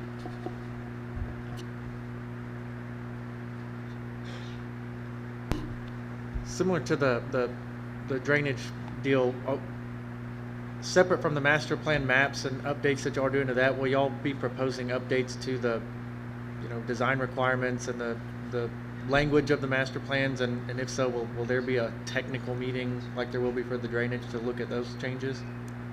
So there were some changes already incorporated in the IDM. That's been brought up at the SEAC meetings, and I think moving forward there would be some technical meetings if there are additional changes. I think Al and his team are actually working on some updates to the UDC code requirements right now. That's a separate scope from ours, and I don't know if there are technical meetings scheduled for that, but I think there would be. Okay, but that's separate for y'all. Y'all aren't involved in that discussion. We are not. Any other questions? Okay. So given all of those projects, those 475 projects that we're looking at, now the next kind of step to that is to apply cost to each one of these projects and look at what that looks like. So All of the projects in the capital improvement plan based on that chapter 395 have to be based on projected new growth, so new vehicle mile trips that are in there. The second requirement for that is that they only can include collector and arterial roadways based on that projected 10 years of growth. So this doesn't include any sort of local street projects or any freeway style projects. And so those streets that are included in the capital improvement plan must be designated on the adopted roadway plan. For the city of Corpus, that is the transportation plan. So all of these projects, then our recommendations would be ultimately incorporated into that plan.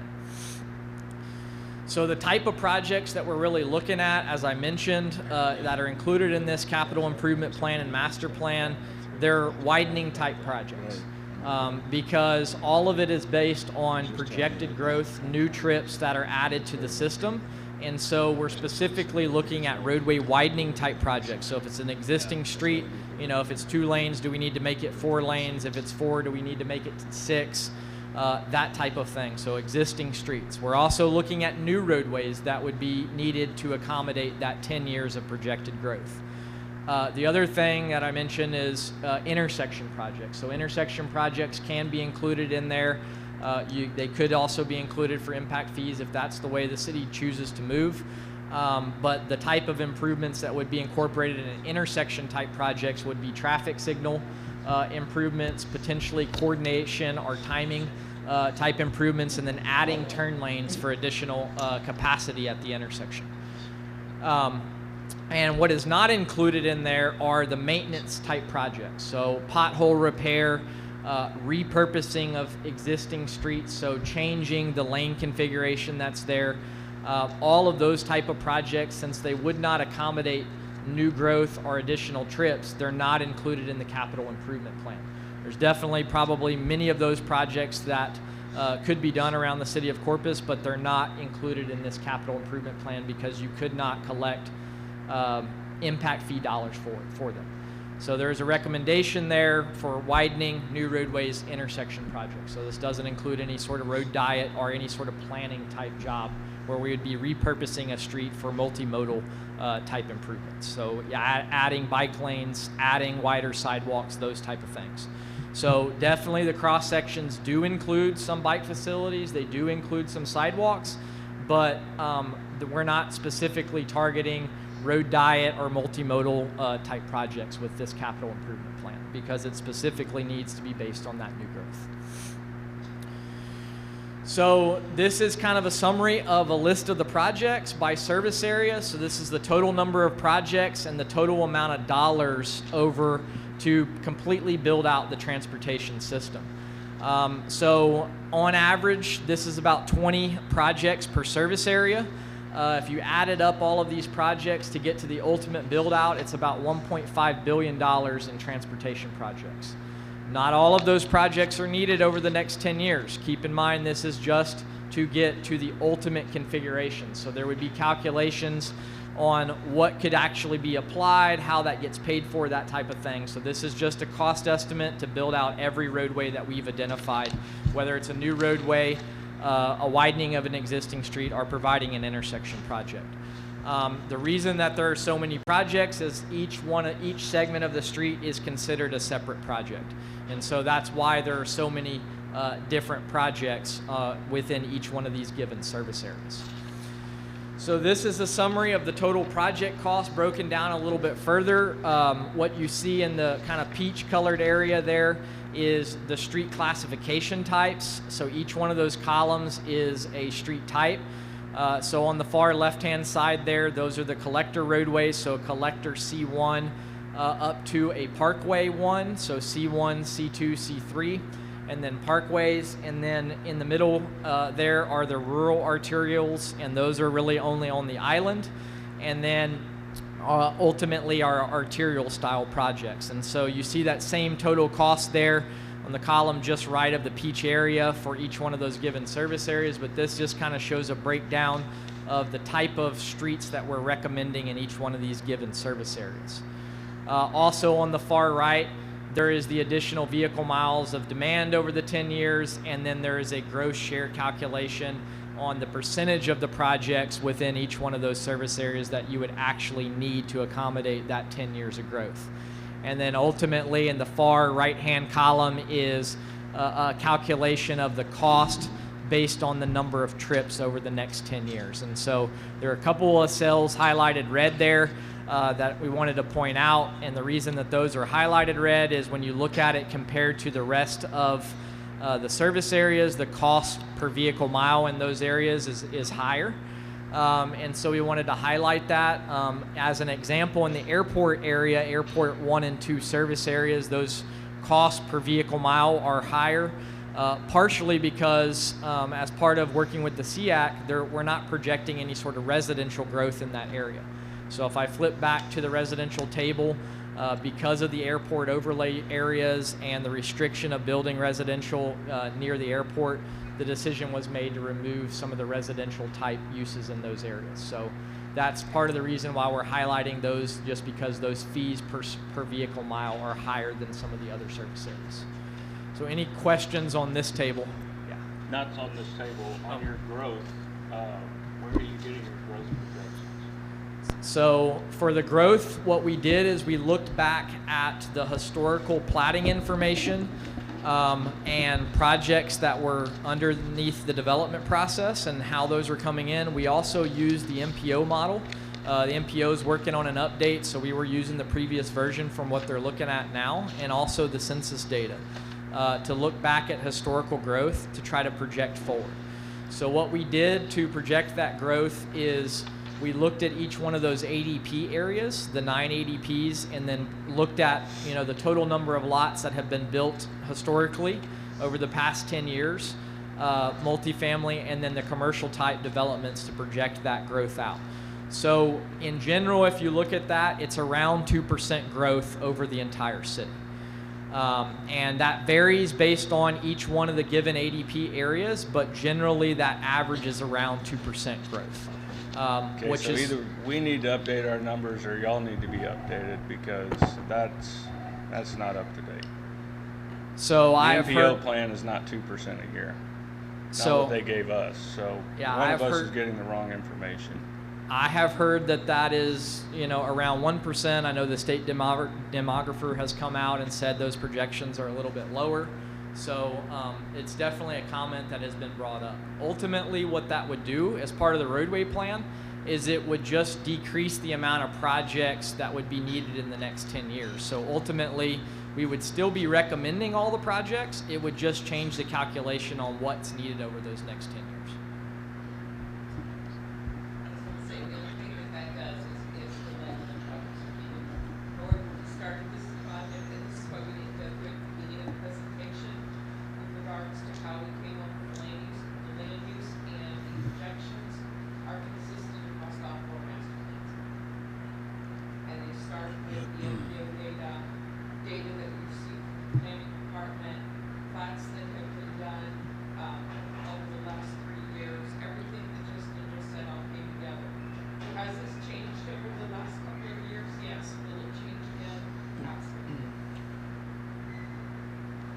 Question here, I mean, growth in the city is not ubiquitous, right?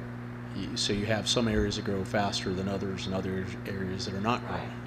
So, I mean, are you accommodating for that Yes. within your plans? Yes. It's all divided by it starts with the area development plan, and then in the case of the roadway master plans, they took those ADPs and further divided them because we are only allowed to do 6-mile Boundaries. areas Okay. for chapter 3. Okay, I also wanted to talk about, I mean, not all the roads, you know, I'm thinking specifically on the south side, are not all city roads. So like some of those are TxDOT roads. For example, Saratoga. I think it's Highway 357.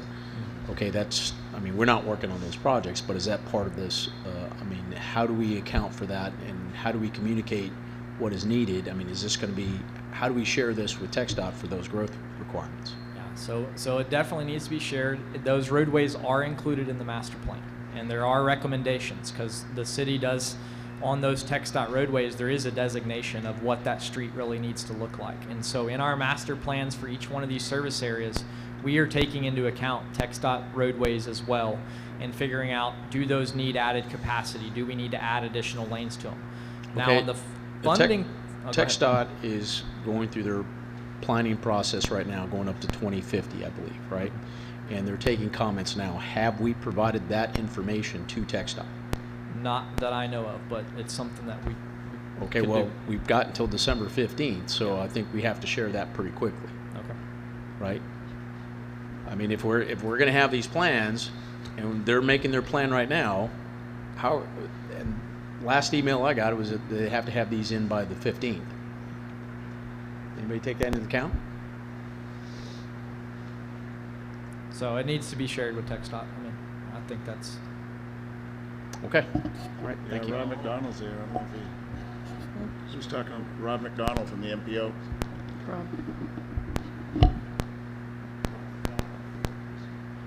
Is he here? There we go. Yeah, here we go. The man with all the answers. Here it is. What was the question? Here you go. TxDOT is doing their planning 2050, right? They are. And I believe you have to have comments in by the 15th of December, correct? Or Yeah, for their statewide plan. their statewide plan, right? Yes, So does that, there's a variety of plans going on. There's the MPO 2050 plan, TxDOT statewide plan, and TxDOT, our policy board is going to be recommending the 10-year list of projects. okay, so are these being incorporated into all of that? Don't know. What we do in in the MPO regional plan, we pull all the projects in.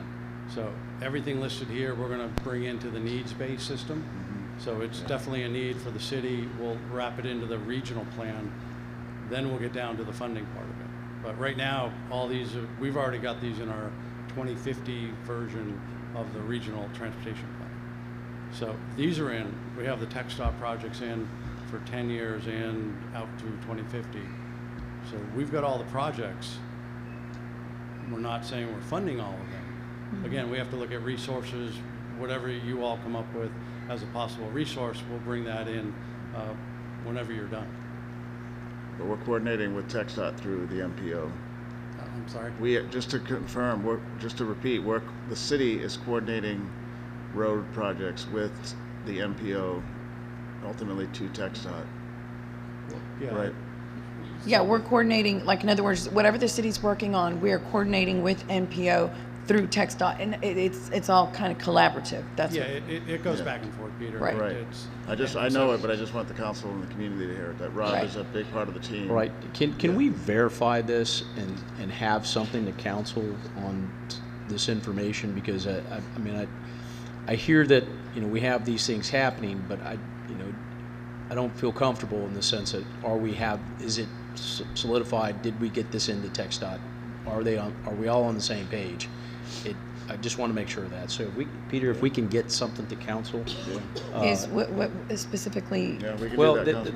you know, I signed up for the TxDOT information when we went to TML, and they send the statewide meeting plans. Now, a lot of it doesn't apply to us or for specific things throughout the state, but there are, they do inform us in that email as to what's coming up, and their plan for 2050 is coming. right, And you can put in your inputs up Right. until December 15th. Okay, I just want to make sure that, what we're talking about here is somewhere. is included in that, so we're not, we may have all the great plans, but if TxDOT doesn't know about them, it doesn't really matter. So that's what I just want to I make sure see. we're all on the same page. Right. Yeah, and to be clear, the TxDOT 2050 plan is more of a policy plan. They do not list all the projects. The regional MPO plan, we list every single project. No matter the funding source, city, county, state, our plan, and we haven't released our 2050 list yet, but I know we've already pulled down all of your projects. Right now, I'm a big fan of the Regional Parkway. You know that, right? That I know. And Chairman Hunter has put, was able to get some funding for the environmental study for the regional parkway. I just want to make sure that it's still on TxDOT's radar and that we're supporting that with that aspect, but it should apply to everything else that were our priorities with the MPO for TxDOT. I hope so. We got us $100 million Yeah. for that, over $100 million. So I hope we're focusing on that. I mean, we are, aren't we? Yeah, I know TxDOT's working on Regional Parkway and 361 and a list of other projects. Okay. The mayor will be Just checking. voting tomorrow on $390 Just concerned with him million. bringing Yeah. it up. I'm like, Yeah. well, are we not? No, Why yeah, are it's we? on there. It's on Okay. there. Yeah, Good. We need all the state money we can get, right? All the other cities compete for it. We should be competing for it too. So 2%, is that what our city's projected growth is? Is that what the metropolitan area's projected growth is? What is 2%? The growth we're using for the region is derived from the state demographer. They provide the forecast for everyone in Texas. And so that growth rate is not 2%. It's probably less than 1% a year. And so all this we've gone through and we've shared with a number of folks. Our control totals at the county level are not 2% per year for 25 years or 10 years. Even if we're at 1%, the other cities of 200,000 or more must be doing pretty good. Yeah, so as we develop our regional plan, we're doing the growth at the county level. We've adopted that already, but we now have to sub-allocate it to the different parts of the county, certainly the city. And the city, state, so a couple sources we use. And we have a task force that's been working on this for about 6 months. So we pull down state demographer, we pull down the Texas Water Development Board. They have a forecast. They want to know how much water they need statewide. There's private sector, Woods and Pool that pull down a forecast. And so there's a variety of forecasts we brought to our technical committee, our task force folks, shared with city staff as well, that have all these forecasts. And we obviously pull down the census data. The redistricting at the state legislature, we pulled all their data. So we had all the data. We put it all together and came up with our control totals at the county level. So we're doing, obviously, Nueces, Sampat, and Aransas County. Those have been adopted by the MPO. And again, Gotcha. those go out to 2050. So your forecasts here only go 10 years. So it's different time frames. So it's hard to say what the growth rate is for your per year for 10 years. We're going out 25 years. And so state demographer is saying that's less than 1% is what we did the last 10 years per the census numbers. And going forward, they're not changing it too much. Great. Thank you. And just a suggestion, some of those groups that you've mentioned, considering our growth issues down here, maybe we should be meeting with some of them. Maybe our city manager should reach out to you or mayor, figure out some of our hindrances on growth and try to correct some of these issues. So we're happy we to do share. appreciate what you do. Yeah, all the data is on our website. We're happy to share and have the deep dive into whatever district, city, county, port. We talked to all of them to make sure. The state demographer, they've come down and presented and said, this is our methodology, this is what we do for the state. And they look backwards to see how their forecasts have worked out. They're within 1 or 2% historically of getting it right. They're scared to make recommendations to us. I don't know if scared's the right word. Reluctant to make recommendations on how to correct our direction if we have made mistakes. So. The state demographer will not. They will say, here's our methodology, here's what we come up with. They share the data on their website. You can go look at it and everyone can see it. Yeah. And they offered a year ago to our MPO board and our technical folks, if you have better local data, please share it. They're amenable to change their forecast if they have local data that supports it. And so as we do at the MPO, we pull all that data together and we're happy to talk to whomever on the details. Sure. Because the numbers are the numbers, but as you're looking here, regionally, we are going to build all the infrastructure we need based on the growth we're anticipating. And it's not just population, it's employment.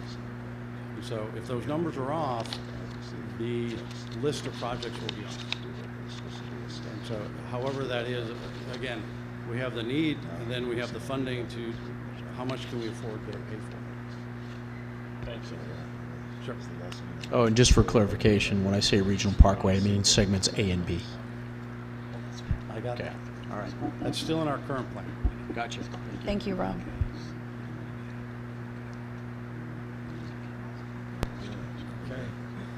Justin, I'm sorry, Yeah. Mayor, if I could, just to point out on this slide here, the total master plan cost, those, just so the public doesn't misinterpret that, that's not the total cost for all repairs in our streets in the city. That's just for widening and improving traffic counts. Is that correct? That is correct. Right. So this is not the price tag to fix all our streets.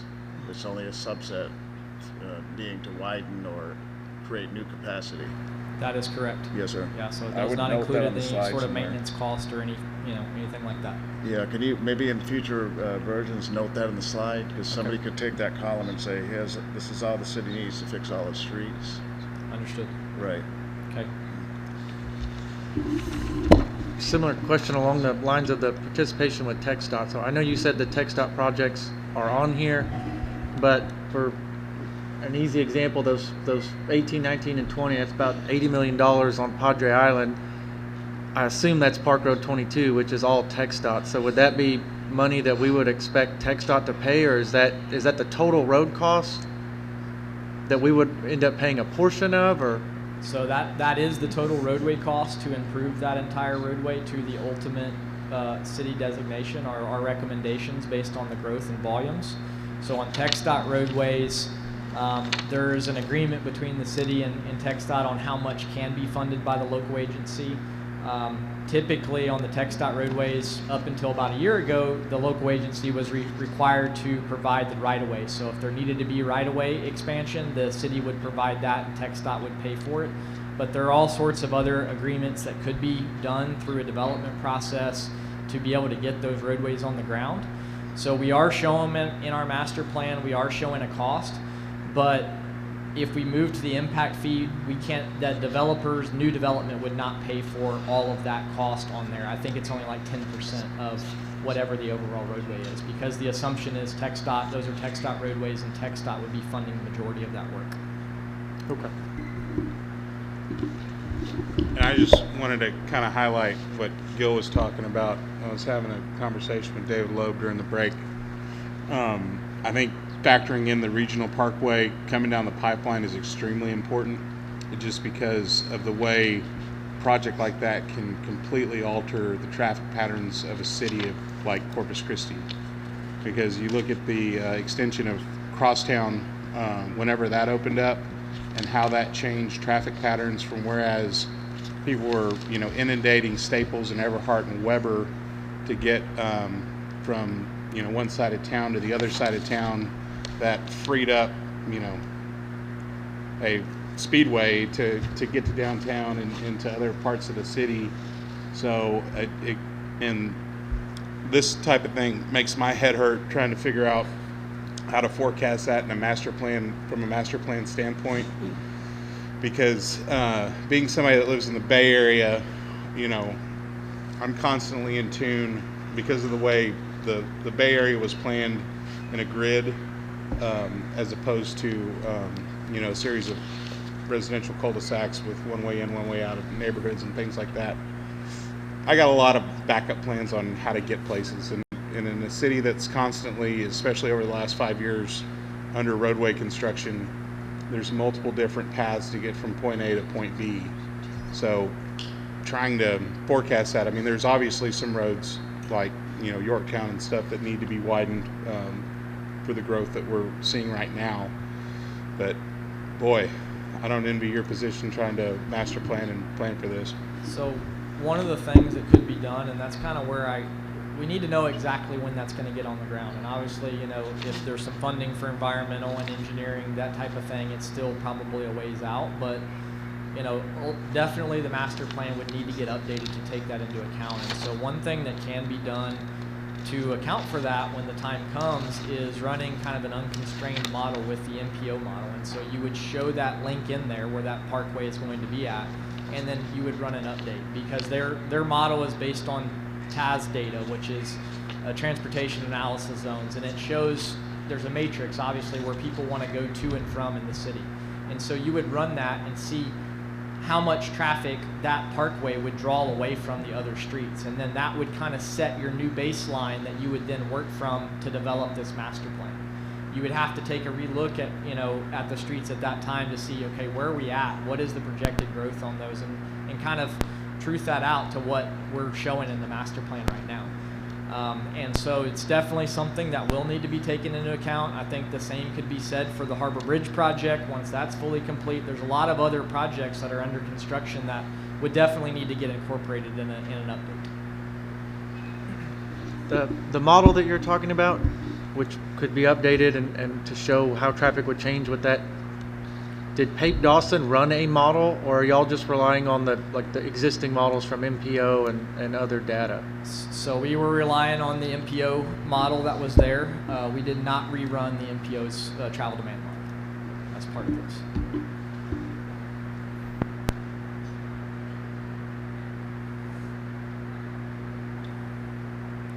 Okay. So one of the questions that we were asked about the cost, just given that the total cost of these projects is about $1.5 billion over, to get to our ultimate configuration. The SEAT committee asked us to kind of go through and figure out, what the cost of each one of these streets is, and this was, to kind of truth that out against some of the bond estimates in past projects. So we put together this table that looks at the various different street classifications.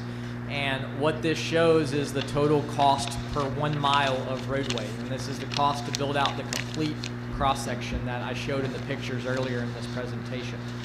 And so these costs are kind of the basis of how we're coming up with those total costs once we add all of these projects together.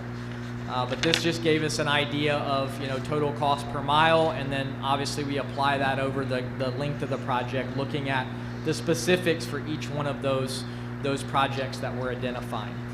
And so, we showed this in a presentation, but one step further to that, we looked at that compared to the bond estimate comparison. And so on the left side of the screen, I know it's super tiny here, but was a project that was, there was a cost estimate prepared. It was a bond project.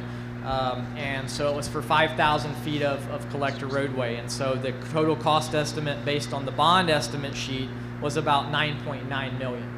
On the right is our cost estimate sheet that we're utilizing for each one of these projects, and you'll see in the back of the master plan, every single one of the projects that we identified has an estimate sheet that looks like that. At the top of that sheet, you'll see the major roadway components in calculating the cost, and then in kind of the middle section, you'll see a percentage-based cost that we're applying to come up with the total estimate. So applying our cost estimate sheet to the same project that there was a bond estimate for, our estimate was about $10.2 million. Part of the reason that there was a slight difference there is we, in our estimate sheet, have a traffic signal included in there, an intersection project, and so that was the slight difference in between the bond estimate and our cost estimate sheet. The other thing that we did to cost out our projects is we looked at past unit costs for these projects. So some of the past city projects that have went to construction, taking those low bid costs and applying that unit cost to our cost estimates to make sure that our cost estimate sheet was roughly in line with the unit cost and some of the low bidders for the projects that have been recently completed or recently received bids on.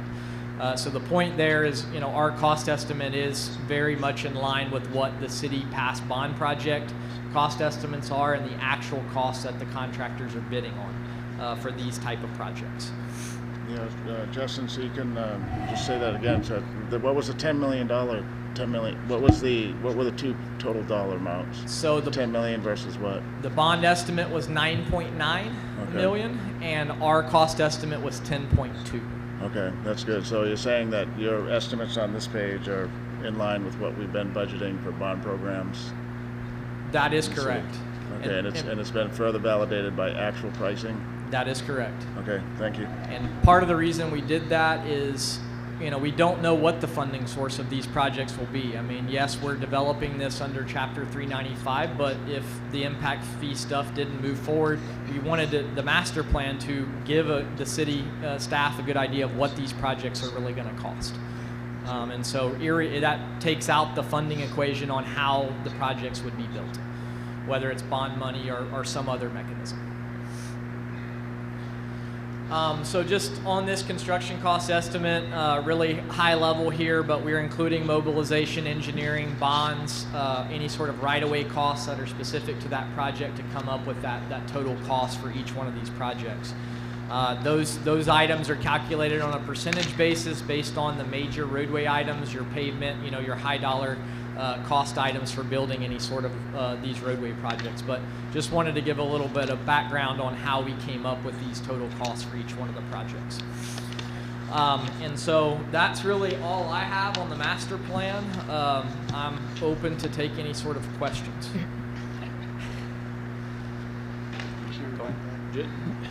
Yeah. Sorry, it's very hard to see any of these slides, and so I'm assuming we can get this sent to us via email, the actual presentation, so we can actually get a good look at what we're looking at. I'd like to see your example of roadway, your cost sheet.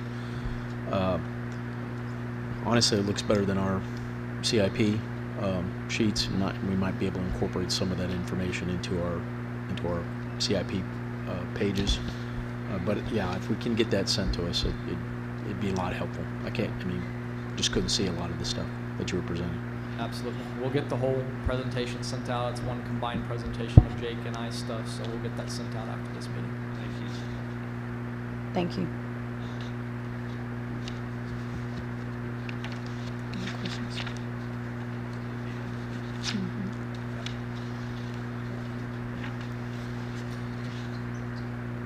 Okay. I think that's all we have then. What's next thing? And Mayor and Al, can you? I don't know if you had it. Oh, What's that? go. I don't know if you had it planned, Al, but can you tell us the next couple of events that the council or the community will engage with this process? Thank you very much. This concludes our second workshop. The first workshop, of course, looked at water and wastewater master planning.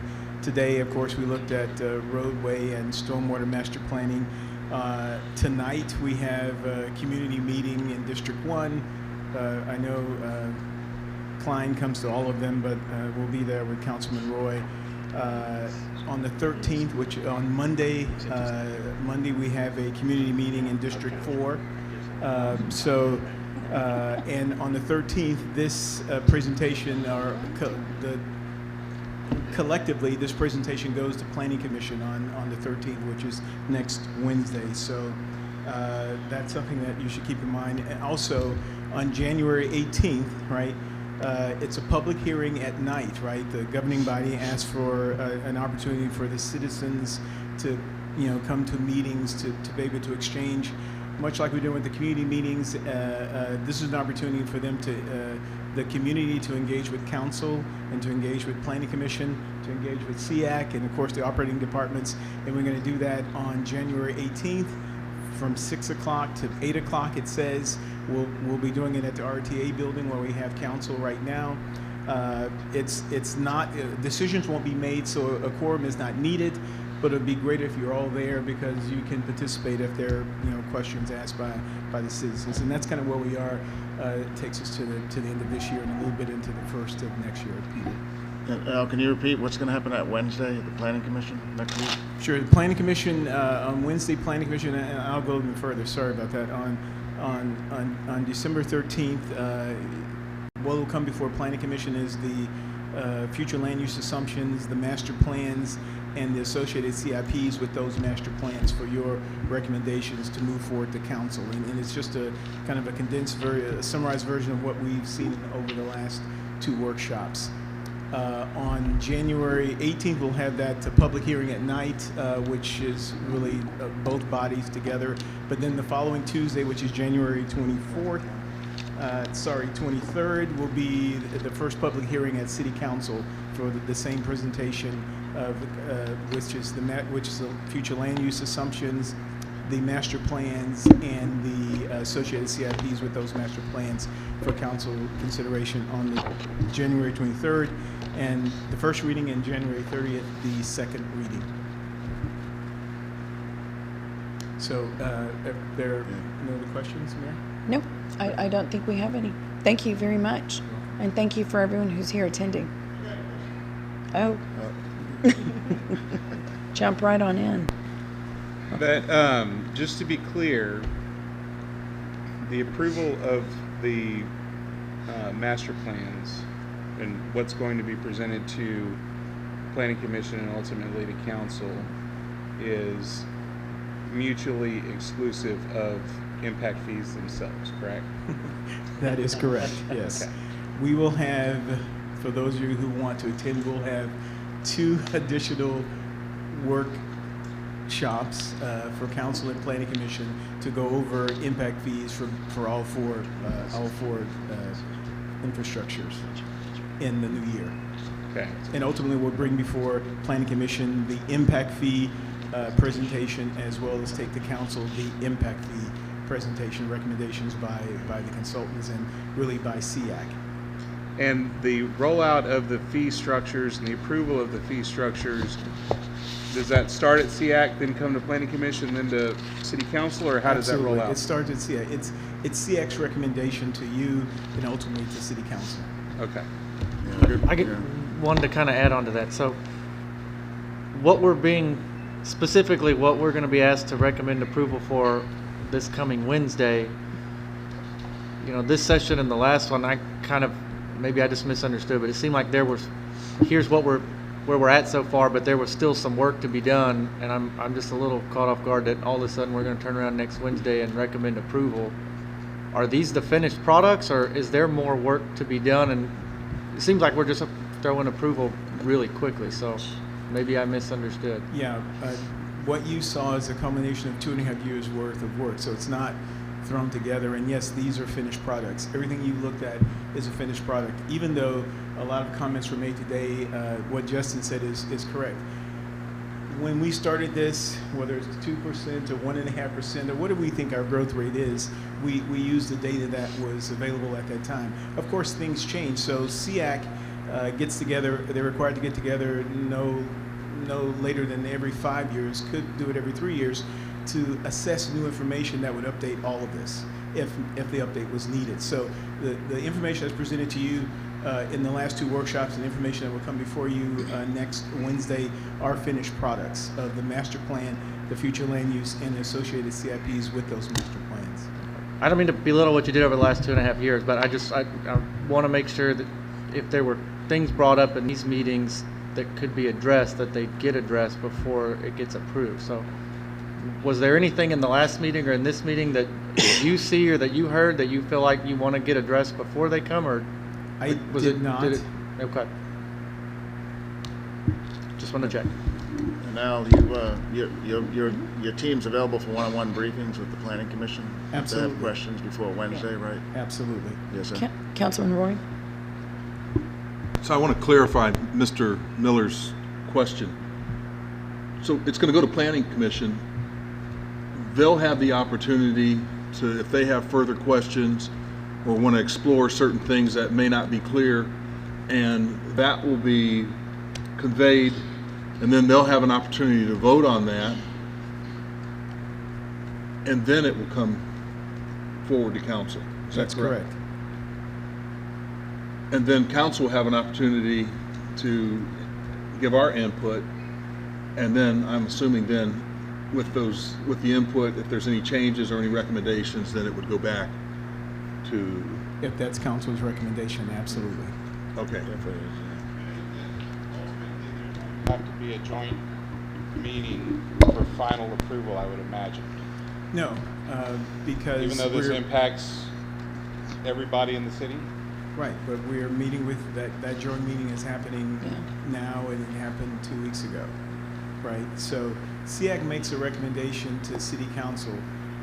Your recommendation to City Council to adopt the master plans and ultimately the impact fees. We've gotten these 2 bodies together to do this presentation so that we could you could ask the questions you're asking, make the comments you're making. If there is adjustments we need to make, we will look at that. Great interjection by the MPO director. But yes, ultimately, SEAC is going to make recommendations, and they made recommendations to move the master plans forward to City Council. In the process, we're bringing them to this body for your recommendation, which ultimately will go to City Council. The same thing will happen when the impact fees are completed. The same process will be followed. We'll have our joint meetings. We'll have input from both sides, and ultimately we'll move those forward to you, and to you, the Planning Commission, and ultimately to City Council. Okay. So Planning Commission Wednesday. And I'm sorry, I apologize. And so you mentioned, hey, it's affecting a lot of people. Well, we're holding 5 community meetings now on the master plans. We're going to hold 5 community meetings with the impact fees. We're doing the workshops. We have our night meeting January 18th. So we're trying to engage the public the best way we can. Yesterday, Councilman Hunter said, hey, you've got to figure out a better way to get the public here. And I solicit council and you to help bring the constituents in, to those who would be impacted or affected by what we're doing here. So yeah, it's going to affect a lot of people because it's going to change the way we develop the city, because now there's a plan and everyone really needs to be aware of it, but this is kind of how we make it known to everyone. So with that, Chairman Miller, I appreciate you doing the heavy lifting, your group, before it comes back to us. Do you have a date set for the council following our Wednesday Planning Commission yet for this item? It's January 23rd and January 30th. And I'm sorry, I thought I forwarded the council meeting, the project scheduled to Planning Commission. If not, I'll make sure I do that today. Okay, any other questions or comments? All right, there being no further business, this meeting is adjourned.